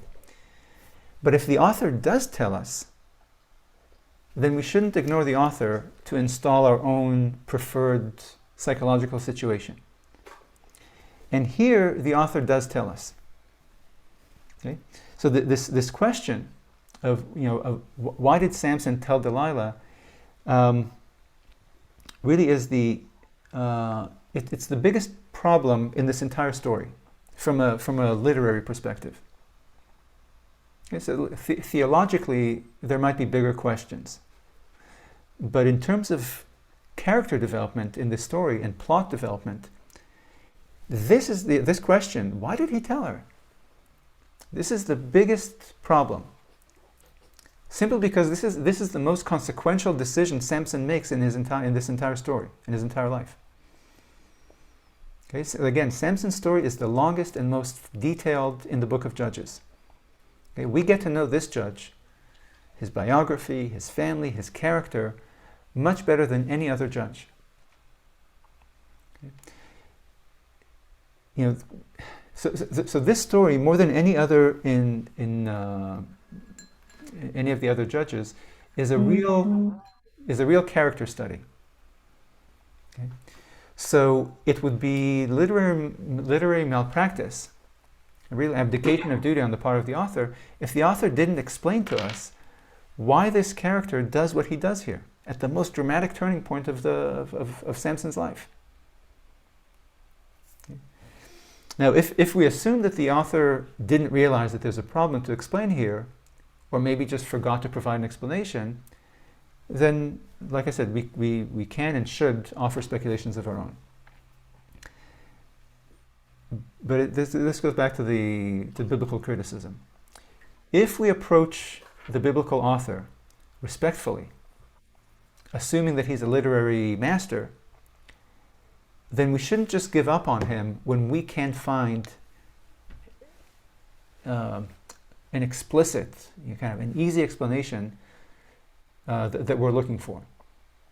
Instead, again, if we think that this is a high-performing author, then we'd expect he will give an explanation. And if we can't find it, then we should work harder. We should read the text again, or maybe twice again, to find the author that is there somewhere, but we're just not perceptive enough to see it. Okay, so take a look in chapter 16, verse 5. So this is the scene with Delilah, with the three lies and then the truth. Okay, take a look at chapter 5.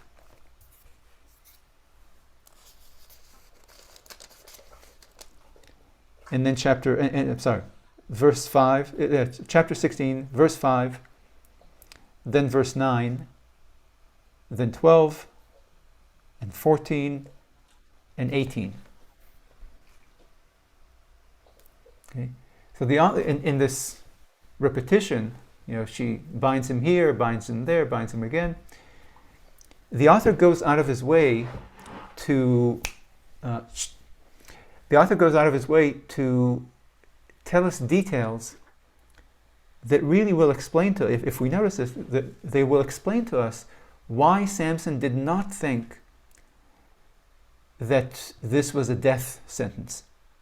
Why he did not think that Delilah was going to betray him and deliver him to her people. Okay, so where do you see it in verses 5, 9, 12, 14, and 18?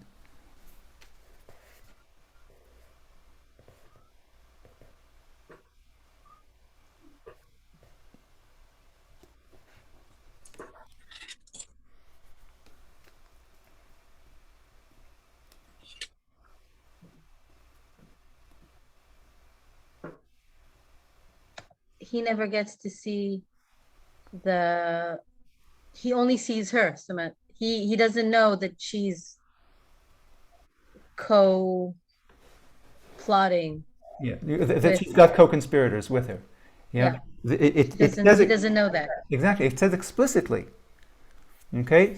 The first time, Delilah had Philistines hidden there to grab Samson, but they didn't jump him.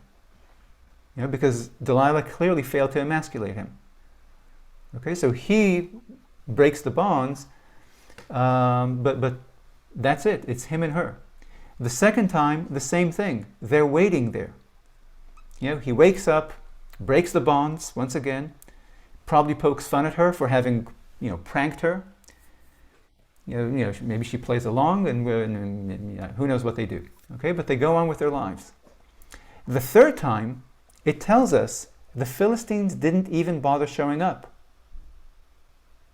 Which is why the fourth time, when he tells the truth, she had to ask them to please come this time. It says, verse 18.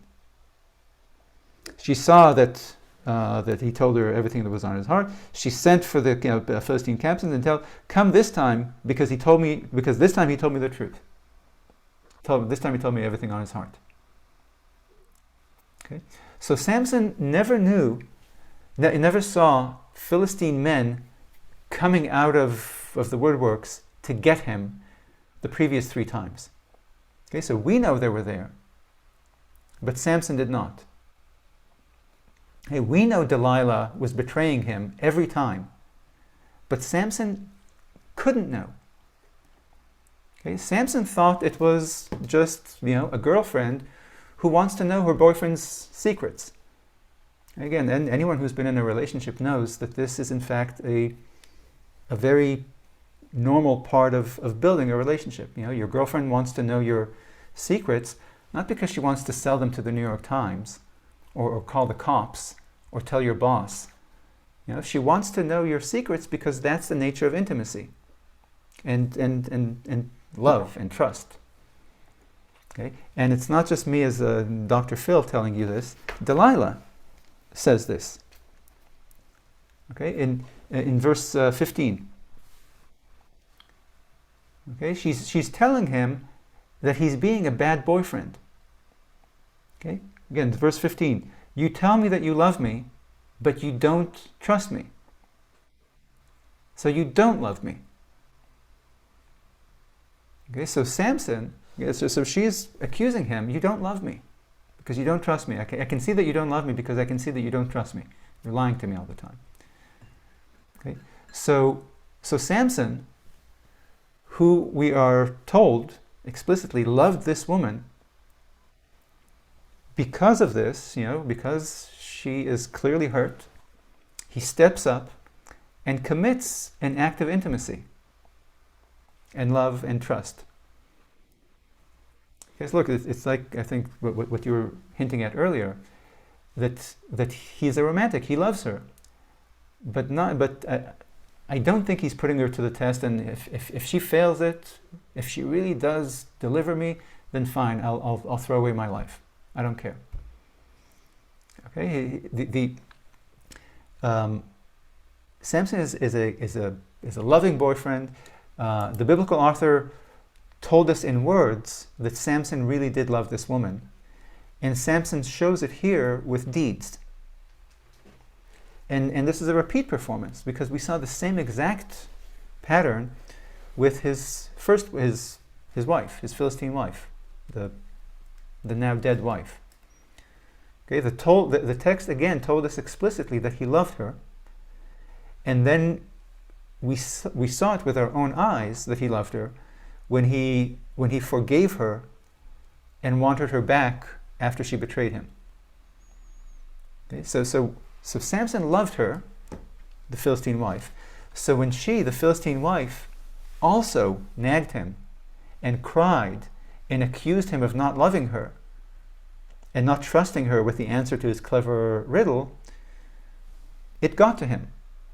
And it says there, after 7 days of nagging and crying, he told her his secret.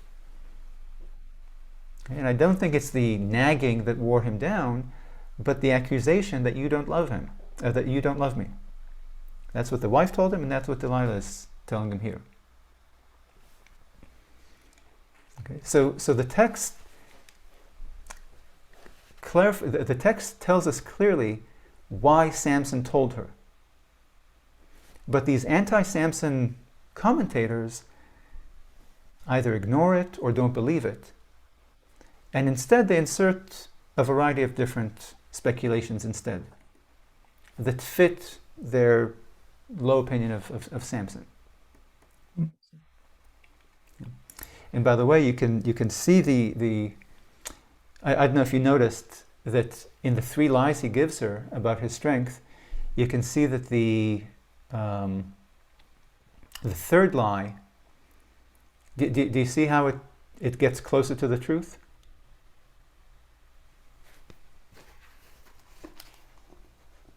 Do you see the first two lies are about binding his strong arms. Okay? The 3rd lie is about binding his hair. Do you see the point? Yep. So what's the author's purpose here? Like, what's the author trying to do here by having this kind of progression?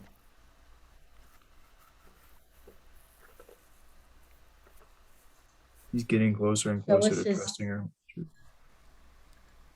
Yeah, but what's so like?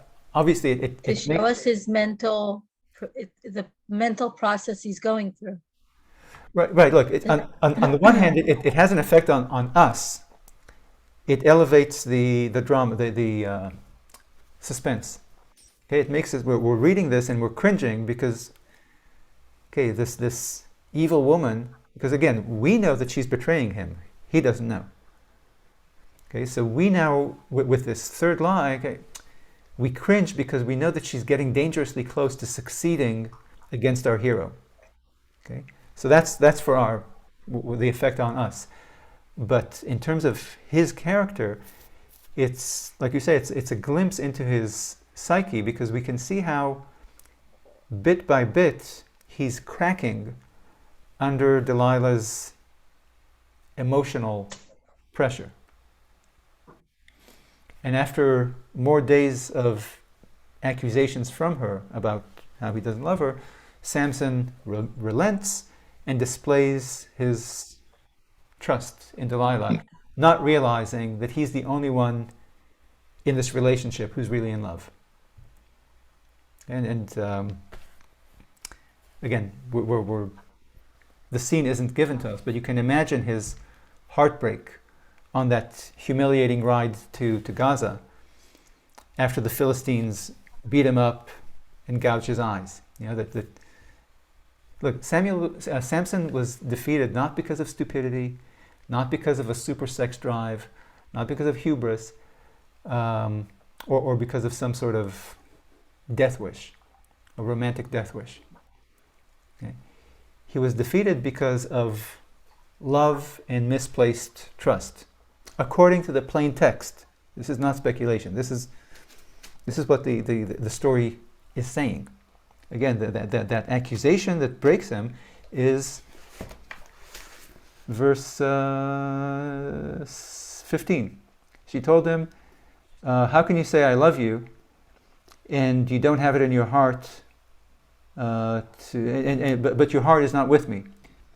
This is now 3 times that you've lied to me and not told me your secret." Okay. So it's this accusation that you don't love me enough. That's what broke him. Okay, so the point, look, the thing is, Samson is not a complicated character.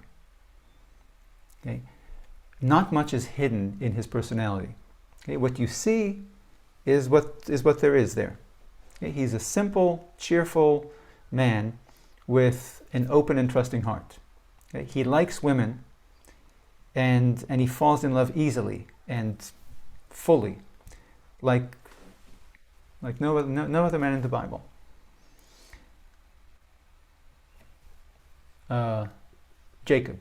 Jacob also was a great faller in love, but look, usually men don't fall in love in the Bible. Okay, so he seems like an easy character. He's not a complicated character. So the question is, why does Samson have such a weakness for Philistine women specifically? And let's assume for the sake of argument that Delilah was indeed Philistine, like the other women in the story. Need 1 second if that's all. Yeah. 1 second.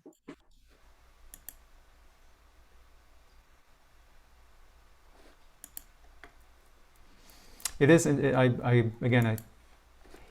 If she's not a Philistine, it becomes a more complicated story, a more difficult story to understand.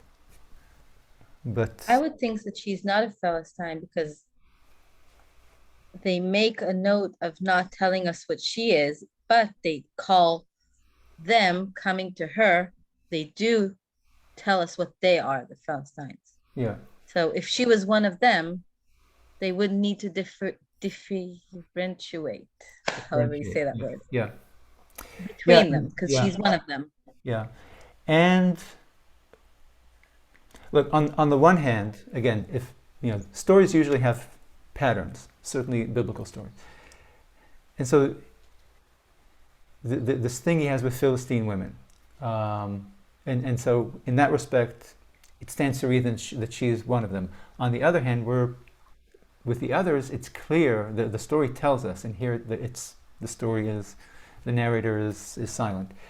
And you can think, okay, sorry. But also they pay her money. Okay, the Philistines offer her money, whereas if she were one of them, like the original wife, it's kind of national or communal bond. You know, they could threaten her, or they can. Yeah, they threatened her. They Yeah, threatened the yeah, first wife. yeah. No, but Wasn't she didn't do it out of national duty. well, but there's this sense that it's your obligation. Yeah, that you're one of us. Okay, but Yeah, but they again, threatened her. yeah, yeah. So it's it's a big question mark. And I would also think that if the fact that he oh hey No, sorry about that. go ahead. the fact that he oh, I lost my train of thought. Was it a good one? Really good one. Evidence. It had to do with the question you asked us. Evidence that she's not a Philistine was what we were talking about.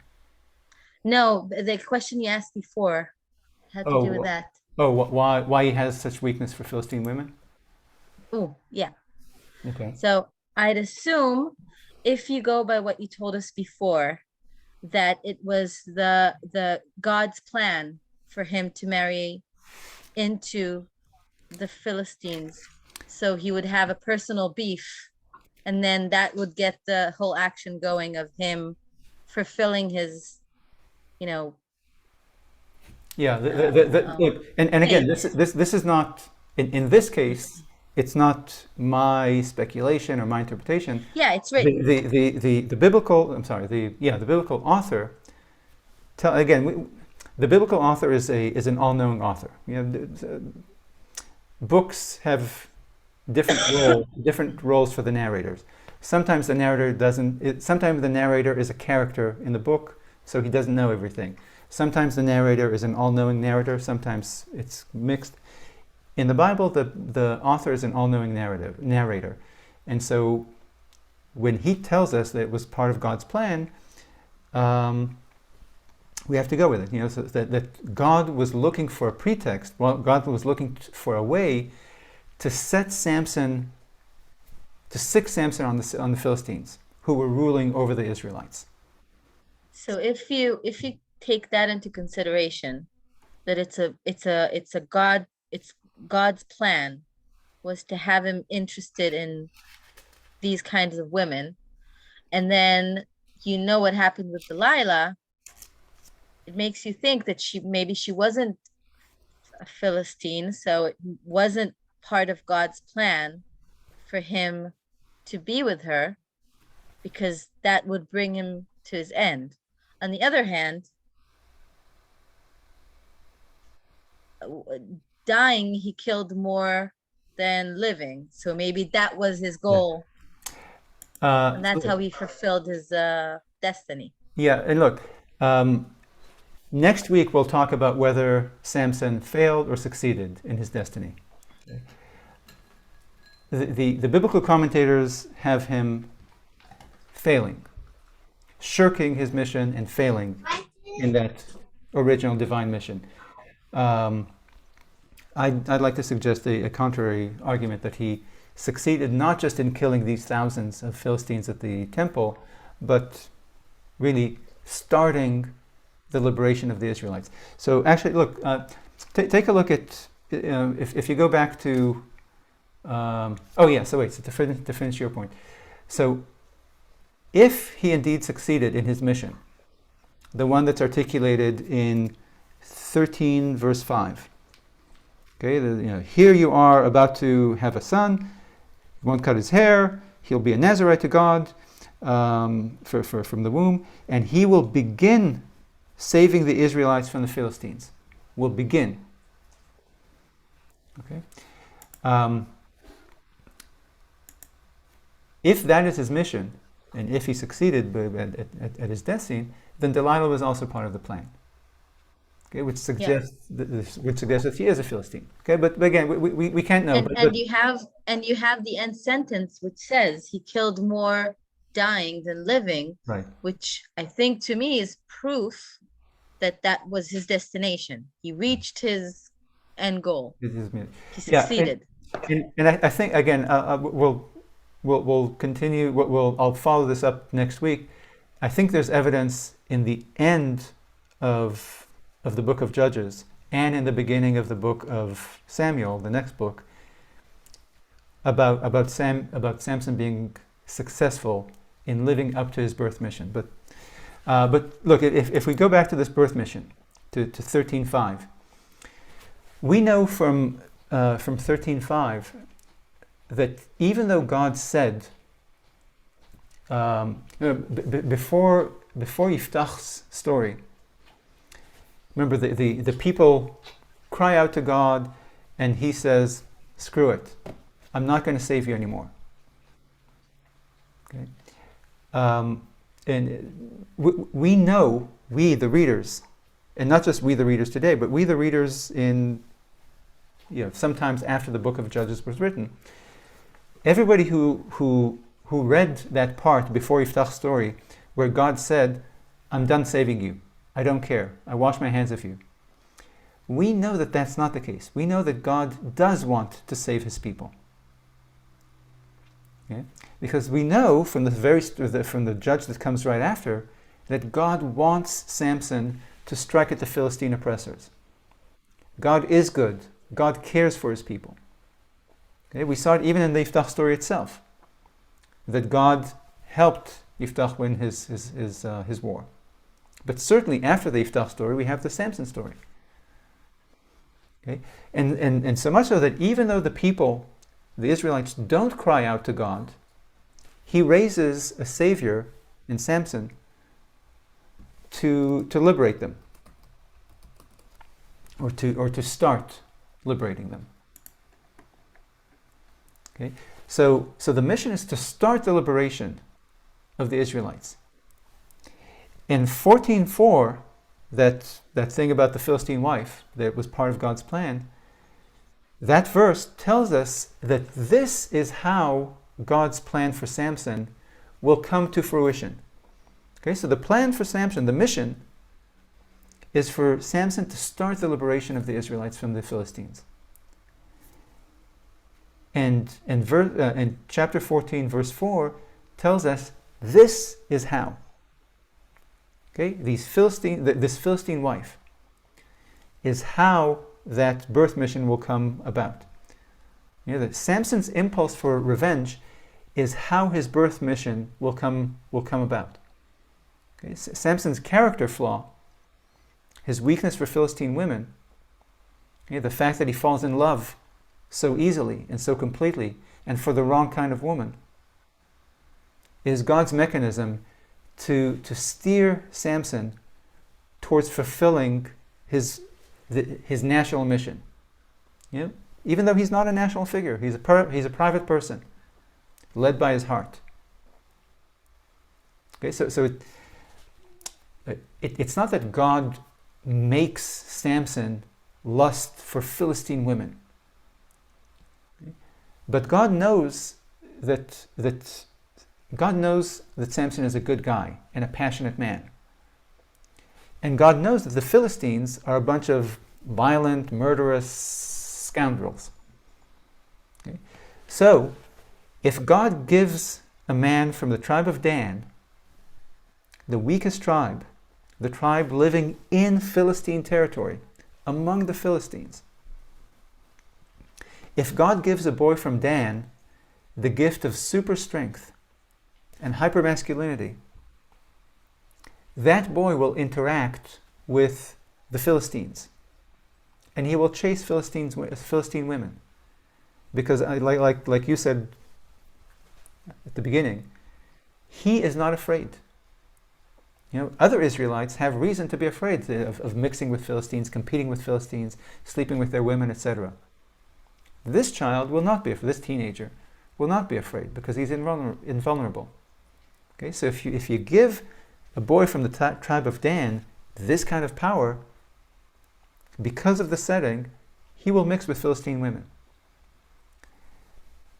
And God knows the characters. The Philistines will act like Philistines, which will trigger Samson's wrath and vengeance. Okay, so I think that's how, when you read that verse, that it was all part of God's plan, which the parents didn't know. God knew, just like we know, that Samson was not the Philistines' enemy. Okay, he had no beef with the Philistines. Okay, but they made him their enemy because they're a bunch of murderous thugs, and they're thugs, and he's a good and passionate man who will retaliate against those who do him wrong. Okay? And we even see Samson saying in his own words what I told you earlier about in chapter 15, verse 6, where he says, look, I'm going to avenge my dead wife from you, my murdered wife from you. But if you'll stop the vendetta after my retaliation, then this is over. Okay? Samson is not dedicated to do war against the Philistines. He's dedicated to private vengeance. And the Philistines just kept giving him something new to avenge. So in this respect, God's gift of super strength, thanks to the hair, had a predictable effect on this male teenager, young man, living in this area. Okay? He's not going to be afraid to go into Philistine territory, go after their women, etc., etc. And let nature take its course. Because God, as we discussed in when we talked about Pharaoh, God can't reach into your heart. God doesn't have the power to reach into your heart and direct it, to make you love this woman rather than that woman, or make you think this or make you think that. But the gift of super strength in that location has very predictable results when you consider young men and young women. Okay? And if you know that the Philistines are these kinds of people, that kid will grow up to be an enemy of these people. In any case, so taking a long time today. So next, the mixing. Go ahead. The mixing with the Philistine point, though, like that plays. I mean, that keeps going on, keeping the Philistines at bay, and then David's whole thing where he goes, like Philistines allied with him. Yeah. Like this kind of mixture with the Philistines. Yeah. Keeps happening up again and again. Yeah. Look, it's. So next time, what we're going to do is start here again and investigate what this means. Start to start the liberation of the Israelites. Okay, and to again evaluate. Well, look, we know that the commentators think that he failed. Yeah, because he died, he didn't lead them in battle, he didn't overthrow the Philistines. It says, he's the only judge after whose death, it doesn't say, and the land was at peace for X number of years. Okay, so they see it as a failure of this judge, as opposed to the previous judges, to overthrow the oppressor. But I think if you look at the end of the book of Judges and the beginning of the book of Samuel, the story of Saul and David, maybe you do see some sort of beginning here. In which case, we shouldn't see him as a failure, but as a success in his mission to begin something. And you're right; this pattern continues with David. Okay, so we'll do this next time and get back to this question about what kind of pattern does the book of Judges paint for us? A pattern of decline, or a pattern of decline and what's the opposite of decline? Of Ascent. Ascent. Thank you. Okay, into Samuel, towards David, towards liberation. Okay, and the the reason why it's important beyond simply the book of Judges. How should we read it like this or like this? Should we think of Samson like here or here? There's a bigger question that the narrative arc of Judges, the message of Judges, again, of decline or decline and ascent, is crucial to a very, very big topic in the Bible, specifically in the book of Samuel and Deuteronomy, about the Bible's attitude towards monarchy. And okay, so we'll discuss. So it's actually more important than just a proper understanding of the book of Judges. It's how you understand the book of Judges determines how you understand the role of monarchy, or the Bible's attitude to monarchy, which obviously is the central issue in the book of Samuel. So we'll do that next week. Okay. Any other issues that came up here, or you'd like to discuss? No, The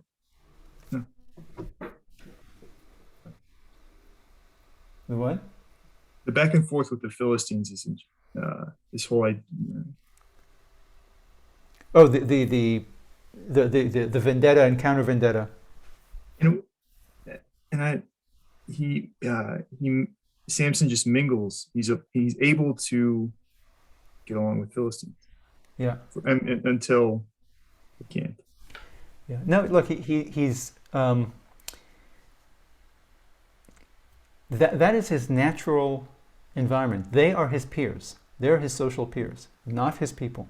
I mean, his natural peers are not his people, but the Philistines. And actually, that's another point that his castigators point to. The Philistines are the rulers. The Philistines are strong and violent, okay? Whereas the Israelites are oppressed and weak and and so they point out that the reason why Samson is hanging out with these people is because they're like him. He's like them. Okay? He's strong. He's confident. He's aggressive. And therefore he finds his soulmates, or not soulmates, but his peers. They're his kind of people.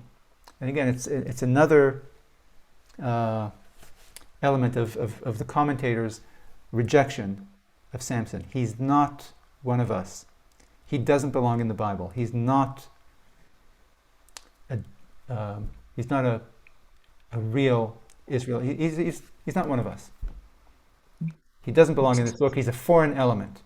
Whether it's ancient commentators pointing to his corporeality and sex drive and these foreign women and everything, or the more modern commentators, the biblical criticism scholars, pointing out that he's a Hercules, he's a pagan, that he's not really an Israelite character, he's a Canaanite character who found his way into this Israelite book. Okay, so there's this commitment by older commentators, younger or commentators of old and modern commentators, religious, secular,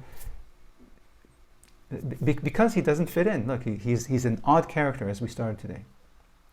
He's an odd character. He's an odd story, and therefore there's this mindset that leads people to read the book of Judges in a certain way,